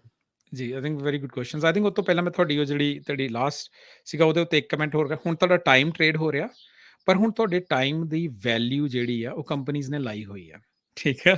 ਸੋ ਜੀ ਬਿਲਕੁਲ ਭਾਵੇਂ ਇੰਡੀਵਿਜੂਅਲ ਨੂੰ ਫੀਲ ਨਾ ਹੁੰਦਾ ਹੋਵੇ, ਪਰ ਹਰੇਕ ਬੰਦਾ ਜਿਹੜਾ ਇੰਡੀਵਿਜੂਅਲ ਆ, ਬਿਕੋਜ਼ ਸੋਸ਼ਲ ਮੀਡੀਆ ਦੇ ਉੱਤੇ ਤੁਹਾਡੀਆਂ ਚੋਇਸਿਸ, ਤੁਸੀਂ ਸਰਚ ਕੀ ਕਰਦੇ ਹੋ, ਸਾਰਾ ਹੈਗਾ ਆ। ਸੋ ਜੀ ਤੁਹਾਡੇ ਟਾਈਮ ਦਾ ਜਿਹੜਾ ਕਾਸਟ ਆ ਉਹ ਸੋਸ਼ਲ ਮੀਡੀਆਜ਼ ਨੇ ਆਲਰੇਡੀ ਲਾਈ ਹੋਈ ਹੈ ਤੇ ਉਹ ਹੁਣ ਟ੍ਰੇਡ ਹੋ ਰਿਹਾ। ਸੋ ਨਾਓ ਦ ਹਾਂਜੀ ਕੁਐਸਚਨ ਬਿਕਮਸ ਜੀ। ਕਿ ਜਿੱਦਾਂ ਫੇਸਬੁੱਕ ਨੇ ਟੀਨੇਜਰ ਦੇ ਵਿੱਚ ਗੱਲ ਕੀਤੀ ਕਿ ਇੱਕ ਟੀਨੇਜਰ ਜਿਹੜਾ ਫੇਸਬੁੱਕ ਦੇ ਇੰਸਟਾਗ੍ਰਾਮ ਦੇ ਉੱਪਰ ਆਉਂਦਾ, ਉਹਦੀ $270 ਲਾਈਫ ਟਾਈਮ ਉਹਦਾ ਬੈਨੀਫਿਟ ਹੁੰਦਾ ਹੈ ਨਾ। yeah. ਸੋ ਸ਼ਰਮਨਾਕ ਗੱਲ ਹੈ, ਪਰ ਹੈਗੀ ਹੈ ਜੋ ਹੈ। ਐਬਸੋਲੂਟਲੀ। ਸੋ ਕੁਐਸਚਨ ਹੁਣ ਜੀ ਆਉਂਦਾ ਕਿ ਕਾਊਂਟਰ ਮੈਜਰ ਕੀ ਹੀ, ਹੈ ਨਾ। ਸੋ ਸਭ ਤੋਂ ਪਹਿਲਾ ਕਾਊਂਟਰ ਮੈਜਰ ਤਾਂ ਜਿਹੜਾ ਹੈਗਾ ਆ ਉਹ ਇਹ ਆ ਕਿ ਜਿਹੜੀ ਆਪਣੀ ਸੋਸ਼ਲ ਮੀਡੀਆ ਐਕਟੀਵਿਟੀ ਆ ਉਹਨੂੰ ਲਿਮਿਟ ਕਰੋ, ਠੀਕ ਹੈ। ਜਿਵੇਂ ਪਿੰਡਾਂ ਦੇ ਵਿੱਚ ਕੋਈ ਵੀ ਬੰਦਾ ਸਾਰਾ ਟਾਈਮ ਜਿਹੜਾ ਸੀਗਾ ਵੀ ਉਹ ਚਪਾਲਾਂ 'ਚ ਨਹੀਂ ਸੀ ਕੱਢਦਾ, ਹੈ ਨਾ। ਉਹ ਖੁੰਡਾਂ 'ਤੇ ਨਹੀਂ ਸੀ ਕੱਢਦਾ, ਹੈ ਨਾ। ਖੁੰਡਾਂ 'ਤੇ ਬਿਲਕੁਲ ਬੈਠੇ ਰਹਿਣ ਵਾਲੇ ਨੂੰ ਵਿਹਲੜ ਕਹਿੰਦੇ ਸੀ ਲੋਕ, ਠੀਕ ਆ। ਹਾਂਜੀ ਸੋ ਬਹੁਤ ਹੀ ਜਿੱਥੇ ਤੁਹਾਡਾ ਰਿਸਪੈਕਟ। ਮਨ, ਜਿੱਥੇ ਤੁਹਾਡਾ ਦਿਮਾਗ ਇੰਗੇਜਡ ਆ, ਹੈ ਨਾ, ਉੱਥੇ ਦਾ ਹੀ ਉਹ ਉਸੇ ਹਿਸਾਬ ਦੀ ਉਹ ਰਿਐਲਿਟੀ ਨੂੰ ਐਕਸੈਪਟ ਕਰਨ ਲੱਗ ਪੈਂਦਾ, ਹੈ ਨਾ। There is a social experiment, I think it happened in one of the elite universities ke put people in a closed environment and ਕਿ ਬਾਹਰ apocalypse ਹੋ ਗਿਆ ਤੇ ਪੰਜਵੇਂ ਸੱਤਵੇਂ ਦਿਨ ਉਹ ਰਿਐਲਿਟੀ 'ਚ ਬਿਲੀਵ ਕਰਨ ਲੱਗ ਪਏ, that became the reality, ਹੈ ਨਾ। ਹਾਂਜੀ ਸੋ ਮਤਲਬ on N average daily usage ਜਿਹੜੀ ਹੈਗੀ ਆ, ਮਤਲਬ ਇੱਕ ਸਟੈਟ ਆਈ ਸੌ ਅ ਸਟੈਟ ਸਮ ਟਾਈਮ ਅਗੋ ਕਿ ਜਿਹੜੀ ਇੰਟਰਨੈਟ ਦੀ ਯੂਸੇਜ ਸੀਗੀ in 2000, it was about 20% of people's time, ਹਾਂਜੀ ਹਾਂਜੀ and now it is increased to roughly 50%, so which is ਹਾਂਜੀ quite a bit. ਆਪਾਂ ਨੂੰ ਵੇਖਣ ਨੂੰ ਬਹੁਤ ਲੱਗਦੀ ਹੈ, ਪਰ ਜੇ ਆਪਾਂ ਸੋਚੀਏ ਕਿ ਆਪਣਾ ਸਾਰਾ ਕੰਮ ਕੰਪਿਊਟਰਾਂ ਦੇ ਉੱਤੇ ਆ, ਆਪਣੀ ਕਨਵਰਸੇਸ਼ਨ ਕੰਪਿਊਟਰਾਂ ਦੇ ਉੱਤੇ, ਅਸੀਂ ਈਮੇਲਸ ਚੈੱਕ ਕਰਦੇ ਹਾਂ, ਸਾਡੇ ਮੈਸੇजेस ਨੇ, ਅਸੀਂ ਵੇਖਦੇ ਸੋਸ਼ਲ ਮੀਡੀਆ। ਸੋ ਆਪਣੀ ਜਿਹੜੀ ਉਸ ਇਹਨੂੰ ਇਹ ਜਿਹੜਾ ਮਾਇਆ ਜਾਲ ਹੈਗਾ ਆ ਇੰਟਰਨੈਟ, ਉਹਦੇ ਵਿੱਚ ਆਪਣੀ ਜਿਹੜੀ ਪ੍ਰੈਜ਼ੈਂਸ ਆ ਵਿਚ ਇਜ਼ ਕੁਆਇਟ ਅ ਬਿਟ, ਹੈ ਨਾ। ਸੋ ਮੈਨੂੰ ਲੱਗਦਾ ਕਿ ਉਹ ਤੋਂ ਡਿਸਕਨੈਕਟ ਹੋਣਾ, ਉਹਦੇ ਤੋਂ ਪਰੇ ਟਾਈਮ ਕੱਢਣਾ, ਜਦੋਂ ਗੁਰਬਾਣੀ ਨੇ ਤਾਂ ਬੜਾ ਵਧੀਆ ਰਾਹ ਦੱਸਿਆ ਹੋਇਆ ਕਿ to sit in meditation, to sit in guru's presence, ਉਹ ਸਾਰਾ ਇੰਪੋਰਟੈਂਟ ਹੈ। ਸੋ ਪਹਿਲੀ ਚੀਜ਼ ਇਹ ਹੈ। ਦੂਸਰੀ ਚੀਜ਼ ਇਹ ਆ ਕਿ ਇੱਕ ਹੋਰ ਚੀਜ਼ ਆਪਣੇ ਪੱਲੇ ਬੰਨ੍ਹ ਲੈਣੀ ਚਾਹੀਦੀ ਹੈ ਕਿ ਜਿਹੜੀ ਇਨਫੋਰਮੇਸ਼ਨ ਤੁਹਾਡੇ ਕੋਲ ਫ੍ਰੀ ਆ ਰਹੀ ਆ, ਉਹ ਇਨਫੋਰਮੇਸ਼ਨ ਕਿਸੇ ਦੇ ਬੈਨੀਫਿਟ ਦੇ ਲਈ ਆ, ਉਹ ਇਨਫੋਰਮੇਸ਼ਨ ਨਹੀਂ ਹੈਗੀ, ਹੈ ਨਾ। ਉਹ ਦੈਟ ਇਜ਼ ਨਾਟ ਨੌਲੇਜ, ਹੈ ਨਾ। ਦੈਟ ਮਾਈਟ ਰੈਂਡਮ ਇਨਫੋਰਮੇਸ਼ਨ ਜਿਹੜੀ ਤੁਹਾਨੂੰ ਲੋੜ ਨਹੀਂ ਹੈਗੀ। ਗਿਆਨ ਲੱਭਣ ਜਾਣਾ ਪੈਂਦਾ, ਗਿਆਨ ਤੁਹਾਡੇ ਕੋਲ ਤੁਰ ਕੇ ਨਹੀਂ ਆਉਂਦਾ। ਐਬਸੋਲੂਟਲੀ, ਹੈ ਨਾ। ਸੋ ਜਿਹੜੀ ਤੁਹਾਡੇ ਕੋਲ ਯੂਜ਼ਲੈਸ ਇਨਫੋਰਮੇਸ਼ਨ ਤੁਹਾਡੇ ਦਿਮਾਗ 'ਚ ਭਰੀ ਜਾ ਰਹੀ ਆ, it's not helping you make any choices, ਹੈ ਨਾ। ਤੇ ਉਹਦਾ ਕੋਈ ਇੰਪੈਕਟ ਨਹੀਂ ਹੈਗਾ, ਹੈ ਨਾ। So you should seek information rather than the information coming to you. So that's the second point. The third point ਜਿਹੜਾ ਇਹ ਹੈਗਾ ਆ, ਉਹ ਹੈਗਾ ਕਿ ਜਿਹੜੀ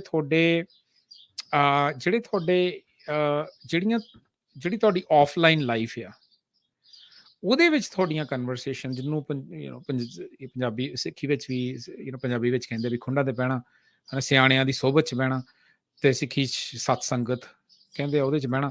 ਕਿਉਂਕਿ ਉਹਦੇ ਵਿੱਚੋਂ ਜਿਹੜੀ ਤੁਹਾਡੀ ਸਮਝ ਨਿਕਲ ਕੇ ਬਾਹਰ ਆਊਗੀ, ਉਹ ਬੜੀ ਇੰਪੋਰਟੈਂਟ ਹੋਊਗੀ, ਹੈ ਨਾ।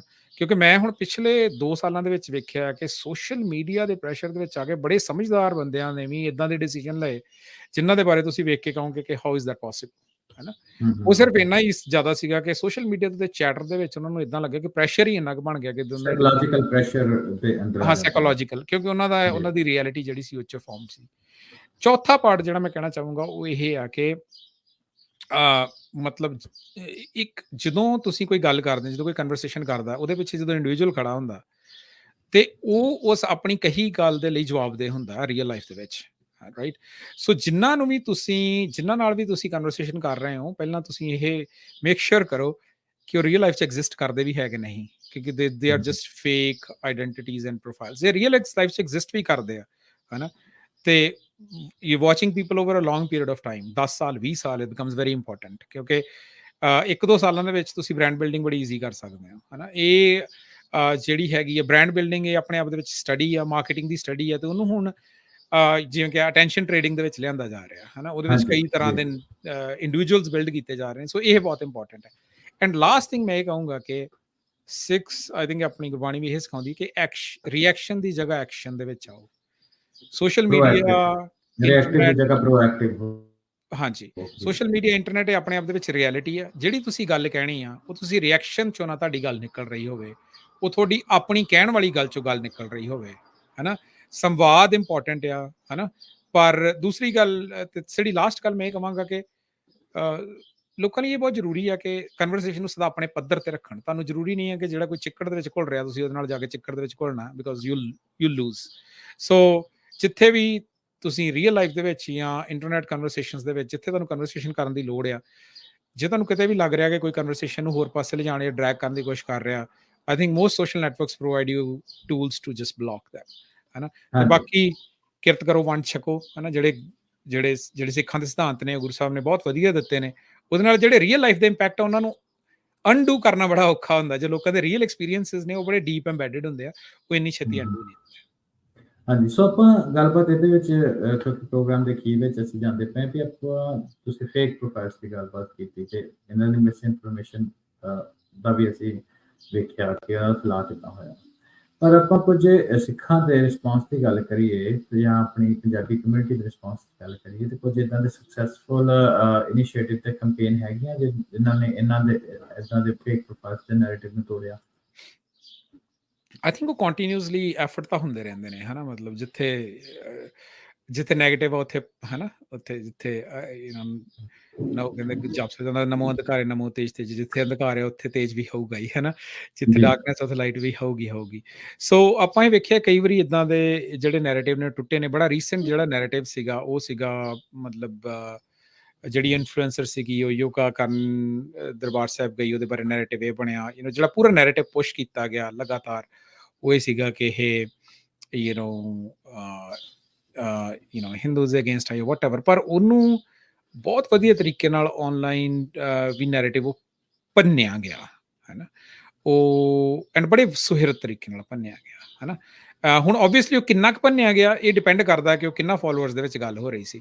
ਜਿਹੜਾ ਮੈਂ ਜੀ, ਇੱਕ ਫੀਨੋਮੀਨਾ ਜਿਹੜਾ ਸਮਝਾਉਣਾ ਚਾਹੁੰਦਾ ਉਹ ਜੇ ਤੁਸੀਂ online there is a word called Overton window, ਠੀਕ ਹੈ ਜੀ।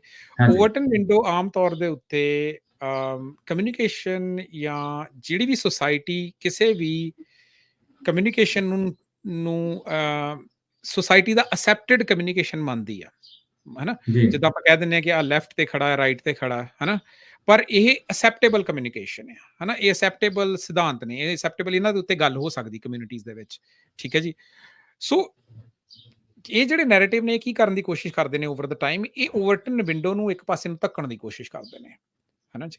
ਸੋ ਜਿਹੜੇ ਪੋਲੀਟੀਸ਼ੀਅਨ ਵੀ ਹੁੰਦੇ ਨੇ, ਪੋਲੀਟੀਸ਼ੀਅਨ ਸਦਾ ਓਵਰਟਨ ਵਿੰਡੋ ਦੇ ਵਿੱਚ ਗੱਲ ਕਰਨਗੇ। ਫੋਰ ਐਗਜ਼ਾਮਪਲ ਮੈਂ ਇਹ ਕਹੂੰਗਾ, ਅੱਜ ਜੀ, ਤੋਂ 100 ਸਾਲ ਪਹਿਲਾਂ ਇਹ ਗੱਲ ਕਰਨੀ, ਜਦੋਂ ਸਿੱਖ ਇੱਥੇ ਕੈਨੇਡਾ ਦੇ ਵਿੱਚ ਸੀਗੇ ਤੇ ਆਈ ਥਿੰਕ 1906-7 ਦੇ ਆਲੇ ਦੁਆਲੇ, ਜਦੋਂ ਇੱਥੋਂ ਕਨਵਰਸੇਸ਼ਨ ਹੋਣੀ ਸ਼ੁਰੂ ਹੋਈ ਕਿ ਇਹਨਾਂ ਸਾਰਿਆਂ ਨੂੰ ਬਲੀਜ਼ ਧੱਕ ਦੋ, ਤੇ ਵਿਕਟੋਰੀਆ ਦਾ ਹਾਂਜੀ, ਆਈ ਥਿੰਕ ਇੱਕ ਮੇਅਰ ਸੀਗਾ ਜਿਹਨੇ ਇਹ ਕਿਹਾ ਸੀਗਾ ਕਿ ਉਦੋਂ ਹਿੰਦੂਸ ਕਹਿੰਦੇ ਹੁੰਦੇ ਸੀਗੇ ਕਿ ਦੀਜ਼ ਇੰਡੀਅਨਸ ਜਾਂ ਹਿੰਦੂਸ ਜਿਹੜੇ ਨੇ ਇਹ ਕੰਪੈਟੇਬਲ ਨਹੀਂ ਹੈਗੇ ਸਾਡੇ ਇੱਥੋਂ ਦੇ ਲੋਕਾਂ ਦੇ ਨਾਲ ਰਹਿਣ ਦੇ।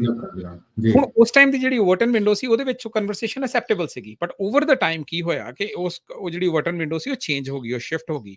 ਹੁਣ ਇਦਾਂ ਦੀ ਕਨਵਰਸੇਸ਼ਨ ਜਿਹੜੀ ਉਹ ਬੜੀ ਰੇਸਿਸਟ ਮੰਨੀ ਜਾਊਗੀ, ਠੀਕ ਹੈ ਜੀ। ਜੀ, ਸੋ ਇਹ ਜਿਹੜੀਆਂ ਸਾਰੀਆਂ ਕਨਵਰਸੇਸ਼ਨਸ ਨੇ ਇਹਨਾਂ ਨੂੰ ਓਵਰਟਨ ਵਿੰਡੋ ਕਰਕੇ ਬੜੀ ਉਲਟੇ ਪਾਸੇ ਨੂੰ ਧੱਕਣ ਦੀ ਕੋਸ਼ਿਸ਼ ਕੀਤੀ ਜਾਂਦੀ ਹੈ। ਜਿਵੇਂ ਇਹ ਕਿਹਾ ਗਿਆ ਸਿੱਖ ਐਂਟੀ ਹਿੰਦੂ ਨੇ, ਹਿੰਦੂਆਂ ਨੂੰ ਗੁਰਦੁਆਰੇ ਜਾਣਾ ਬੰਦ ਕਰ ਦੇਣਾ ਚਾਹੀਦਾ, ਪਰ ਉਸ ਚੀਜ਼ ਨੂੰ ਭਾਵੇਂ ਉਹਦੇ ਵਿੱਚ ਇਦਾਂ ਦੇ ਵੀ ਪ੍ਰੋਫਾਈਲ ਸੀ ਜਿਨ੍ਹਾਂ ਨੇ ਕਿਹਾ ਸੀ ਜਿਹੜੇ ਫੇਕ ਪ੍ਰੋਫਾਈਲ ਸੀ ਉਹ ਇਹ ਗੱਲ ਨੂੰ ਪੁਸ਼ ਕਰਨ ਲੱਗ ਪਏ ਕਿ ਹਿੰਦੂਆਂ ਨੂੰ ਸਿੱਖਾਂ ਦੇ ਗੁਰਦੁਆਰੇ ਨਹੀਂ ਵੜਨਾ ਚਾਹੀਦਾ।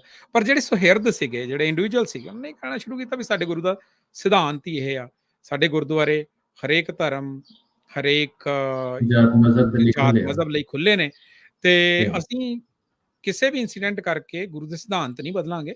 ਪਰ ਇਹ ਹੈ ਕਿ ਜਿਹਨੇ ਗੁਰੂ ਦੇ ਦੁਆਰ ਆਉਣਾ ਹੈਗਾ ਉਹਨੂੰ ਸਿਧਾਂਤ ਦੇ ਤਰੀਕੇ ਦੇ ਨਾਲ, ਐਕਸੈਪਟੇਬਲ ਤਰੀਕੇ ਦੇ ਨਾਲ, ਮਰਿਆਦਾ ਦੇ ਨਾਲ, ਮਰਿਆਦਾ ਦੇ ਨਾਲ ਮਰਿਆਦਾ, ਤੁਰਨਾ ਪੈਣਾ।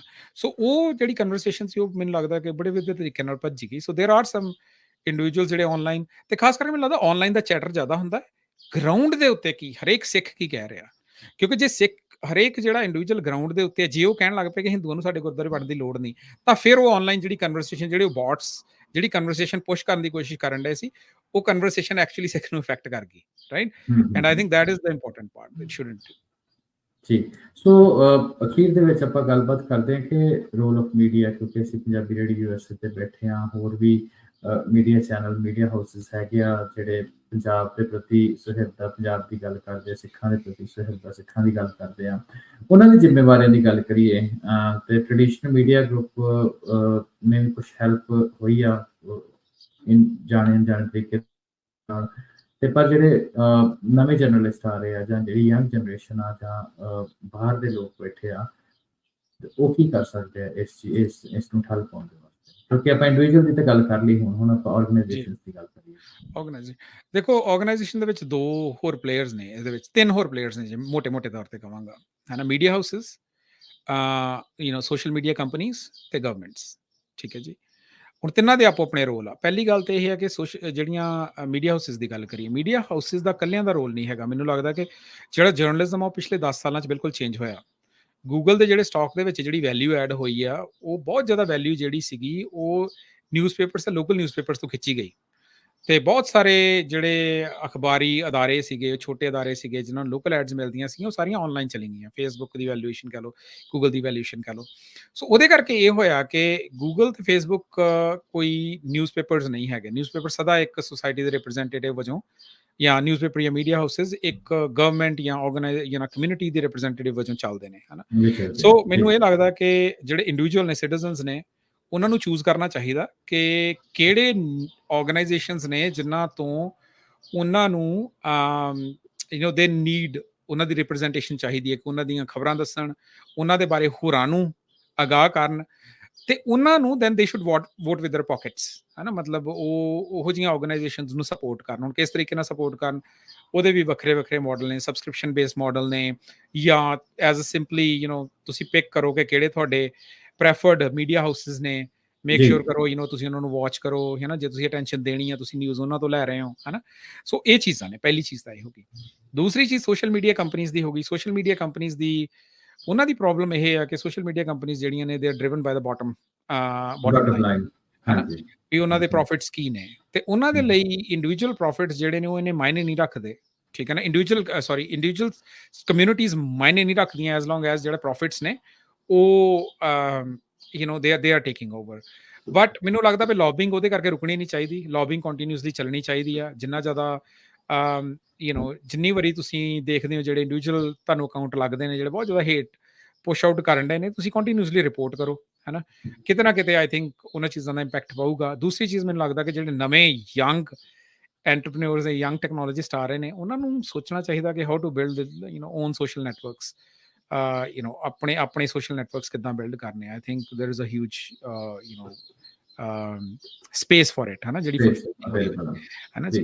ਆਬਵੀਅਸਲੀ ਉਹਨਾਂ ਦੇ ਸੇਮ ਫੀਚਰ ਨਹੀਂ ਹੋਣਗੇ, ਕਿਉਂਕਿ $1 ਬਿਲੀਅਨ ਕੰਪਨੀ ਦੀ ਬੈਕਅਪ ਦੇ ਵਿੱਚ ਜੋ ਫੀਚਰ ਹੋਣਗੇ ਬੂਟਸਟ੍ਰੈਪਡ ਕੰਪਨੀਜ਼ ਨਹੀਂ ਹੋਣਗੇ, ਹੈ ਨਾ। But I think effort shouldn't die. ਤੀਸਰੀ ਜਿਹੜੀ ਗਵਰਨਮੈਂਟਸ ਦੀ ਹੈਗੀ ਆ, ਗਵਰਨਮੈਂਟਸ ਦੀ ਸੋਸ਼ਲ ਰਿਸਪੌਂਸਿਬਿਲਿਟੀ ਜਿਹੜੀ ਆ ਉਹ ਇਹ ਆ ਕਿ ਜਿਹੜੇ ਕਿਸੇ ਵੀ ਜਿਹੜੀਆਂ ਵੀ ਕਮਿਊਨਿਟੀਜ਼ ਉੱਥੇ ਹੈਗੀਆਂ ਨੇ ਉਹ ਕਿੱਦਾਂ ਆਪਸ ਮਿਲ ਜੁਲ ਕੇ ਰਹਿਣ, ਹੈ ਨਾ, ਤੇ ਕਿਵੇਂ ਜਿਹੜੇ ਫੋਰਨ ਇਨਫਲੂਐਂਸਿਸ ਨੇ ਉਹ ਕਿਤੋਂ ਵੀ ਹੋ ਰਹੇ ਹੋਣ, ਹੈ ਨਾ, ਉਹਨਾਂ ਨੂੰ ਕਿਦੋਂ ਕੰਟਰੋਲ ਕੀਤਾ ਜਾਵੇ, ਹੈ ਨਾ। ਜਿਹੜੀ ਜਸਟਿਸ ਐਂਡ ਫੇਅਰਨੈਸ ਆ, ਹੈ ਨਾ, ਉਹ ਕਿਸੇ ਵੀ ਸੁਸਾਇਟੀ, ਕਿਸੇ ਵੀ ਜਿਹਨੂੰ ਤੁਸੀਂ ਕਹਿ ਸਕਦੇ ਆ ਕਿ ਫੇਅਰ ਸੁਸਾਇਟੀ ਦੇ ਅੰਡਰਲਾਈਂਗ ਗਰਾਊਂਡ ਵਰਕ ਨੇ, ਹੈ ਨਾ। ਸੋ ਉਹਦੇ ਬਾਰੇ ਕੰਟੀਨਿਊਸਲੀ ਗੱਲ ਹੋਣੀ ਚਾਹੀਦੀ ਆ। ਤੁਹਾਡੀਆਂ ਆਪਣੀ ਕਮਿਊਨਿਟੀਜ਼ 'ਚ ਰਿਪਰੈਜ਼ੈਂਟੇਟਿਵ ਨਿਕਲਣੇ ਚਾਹੀਦੇ ਆ। ਤੁਹਾਡੀਆਂ ਆਪਣੀ ਕਮਿਊਨਿਟੀਜ਼, ਤੁਹਾਡੇ ਗੁਰਦੁਆਰੇ ਜਿਹੜੇ ਹੈਗੇ ਨੇ, ਤੁਹਾਡੇ ਮੰਦਿਰ ਜਿਹੜੇ ਹੈਗੇ ਨੇ, ਉਹਨਾਂ ਦੇ ਵਿੱਚ ਜਿਹੜੇ ਵੀ ਰਿਪਰੈਜ਼ੈਂਟੇਟਿਵ ਤੁਸੀਂ ਭੇਜ ਰਹੇ ਆ, ਉਹਨਾਂ ਦੇ ਨਾਲ ਤੁਸੀਂ ਇਹਨਾਂ ਚੀਜ਼ਾਂ ਦੇ ਬਾਰੇ ਖੁੱਲ੍ਹ ਕੇ ਗੱਲ ਕਰ ਰਹੇ ਆ। ਤੇ ਐਜ਼ ਐਨ ਇੰਡੀਵਿਜੂਅਲ ਮੈਨੂੰ ਲੱਗਦਾ ਲਾਸਟ ਚੀਜ਼ ਜਿਹੜੀ ਆਊਗੀ ਉਹ ਸੋਸ਼ਲ ਰਿਸਪੌਂਸਿਬਿਲਿਟੀ ਜੋ ਇੰਡੀਵਿਜੂਅਲ ਤੋਂ ਵੀ ਐਸਕੇਪ ਨਹੀਂ ਹੋ ਸਕਦੀ। ਮੈਨੂੰ ਲੱਗਦਾ ਕਿ ਜਿਵੇਂ ਦਾ ਬੰਦੇ ਦੀ ਆਪਣੀ ਜੀਵਨ ਜਾਂਚ ਹੋਊਗੀ, ਉਵੇਂ ਦੀ ਉਹਦੀ ਬੋਲਬਾਣੀ ਹੋਊਗੀ। ਐਂਡ ਜੇ ਤੁਹਾਡੀ ਬੋਲਬਾਣੀ ਜਿਹੜੀ ਉਹ ਜੀਵਨ ਜਾਂਚ ਨੂੰ ਰਿਫਲੈਕਟ ਕਰ ਰਹੀ ਆ, ਫਿਰ ਮੈਨੂੰ ਲੱਗਦਾ ਕਿ positive will always win over negative. ਜੀ ਬਹੁਤ ਧੰਨਵਾਦ ਸਰਦਾਰ ਰਵਿੰਦਰ ਸਿੰਘ, ਤੁਸੀਂ ਆਪਣੇ ਕੀਮਤੀ ਸਮੇਂ 'ਚੋਂ ਸਮਾਂ ਕੱਢ ਕੇ ਪੰਜਾਬੀ ਰੇਡੀਓ USA ਦੇ ਸਰੋਤੇ ਤੇ ਵਿਊਅਰਸ ਨਾਲ ਸਾਂਝ ਪਾਈ। ਤੁਹਾਡੀਆਂ ਗੱਲਾਂ ਬਾਤਾਂ ਜਿਹੜੀਆਂ ਆਪਾਂ ਕਰਦੇ, ਇਹਦੇ ਵਿੱਚ ਹੋਰ ਵੀ ਕਾਫੀ ਸਵਾਲ ਸੀ, ਪਰ ਮੈਨੂੰ ਲੱਗਦਾ ਇੱਕ ਡੈਡੀਕੇਟਡ ਟਾਕ ਸ਼ੋ ਸ਼ਾਇਦ ਆਪਾਂ ਨੂੰ ਇਸ ਮੁੱਦੇ ਉੱਤੇ ਹੋਰ ਚਾਹੀਦਾ ਹੋਏਗਾ, ਕਿਉਂਕਿ ਜੇ ਟੈਕਨੋਲੋਜੀਕਲ ਐਸਪੈਕਟਸ ਜਿਹੜੇ ਆ ਮੈਂ ਚਾਹੁੰਦਾ ਸੀ ਆਪਾਂ ਉਹ ਵੀ ਕਵਰ ਕਰੀਏ, ਪਰ ਸਮਾਂ ਇੰਨਾ ਕੀ ਆ ਅੱਜ ਦੇ ਲਈ। ਪਰ ਆਉਣ ਵਾਲੇ ਸਮੇਂ ਦੇ ਵਿੱਚ ਅਸੀਂ ਆਪਣੇ ਸਰੋਤਿਆਂ ਨੂੰ ਪ੍ਰੋਮਿਸ ਕਰਦੇ ਹਾਂ ਕਿ ਇੱਕ ਟਾਕ ਸ਼ੋ ਇਹਦੇ ਉੱਪਰ, ਫੋਲੋ-ਅਪ ਟਾਕ ਸ਼ੋ ਇਹਦੇ ਉੱਪਰ ਜ਼ਰੂਰ ਹੋਰ ਕਰਾਂਗੇ, ਕਿਉਂਕਿ ਮਸਲਾ ਹੀ ਆਪਣੇ ਆਪ ਦੇ ਵਿੱਚ ਇੰਨਾ ਗੰਭੀਰ ਆ। ਆਪਣੀ ਕਮਿਊਨਿਟੀ ਦਾ ਕਾਫੀ ਟਾਈਮ ਤੇ ਸਮਾਂ ਤੇ ਨੈਰੇਟਿਵ ਜਿਹੜੇ ਅਸੀਂ ਆਮ ਤੌਰ ਦੇ ਵਿੱਚ ਵੇਖਿਆ ਸੋਸ਼ਲ ਮੀਡੀਆ ਤੋਂ ਲੈ ਰਹੇ, ਉਹਦੇ ਵਿੱਚ ਕੀ ਸੱਚ ਹੈ ਕੀ ਝੂਠ, ਉਹਦਾ ਨਿਤਾਰਾ ਹੋਣਾ ਬਹੁਤ ਜ਼ਰੂਰੀ ਆ, ਜਾਂ ਐਟਲੀਸਟ ਉਹਦੀ ਸਮਝ ਹੋਣੀ ਬਹੁਤ ਜ਼ਰੂਰੀ ਹੈ, ਤਾਂ ਕਿ ਆਪਾਂ ਆਪਣਾ ਵਧੀਆ ਫਿਊਚਰ ਜਿਹੜਾ ਐਜ਼ ਅ ਕਮਿਊਨਿਟੀ ਪਲਾਨ ਕਰ ਸਕੀਏ। ਸੋ ਇੱਕ ਵਾਰੀ ਫਿਰ ਤੋਂ ਬਹੁਤ ਧੰਨਵਾਦ ਸਰਦਾਰ ਰਵਿੰਦਰ ਸਿੰਘ ਜੀ। ਆਪਣੇ ਸਾਰੇ ਸਰੋਤਿਆਂ ਤੋਂ ਵੀ ਆਪਾਂ ਆਗਿਆ ਲੈਂਦੇ ਹਾਂ। ਅੱਜ ਦੇ ਇਸ ਪ੍ਰੋਗਰਾਮ ਨੂੰ ਇੱਥੇ ਹੀ ਸਮਾਪਤੀ ਕਰਦੇ ਹਾਂ ਜੀ। ਸਾਰੇ ਸੁਣਦੇ ਰਹੋ ਪੰਜਾਬੀ ਰੇਡੀਓ USA। ਸਾਰਿਆਂ ਨੂੰ ਪਿਆਰ ਭਰੀ ਨਿੱਘੀ ਸਤਿ ਸ਼੍ਰੀ ਅਕਾਲ।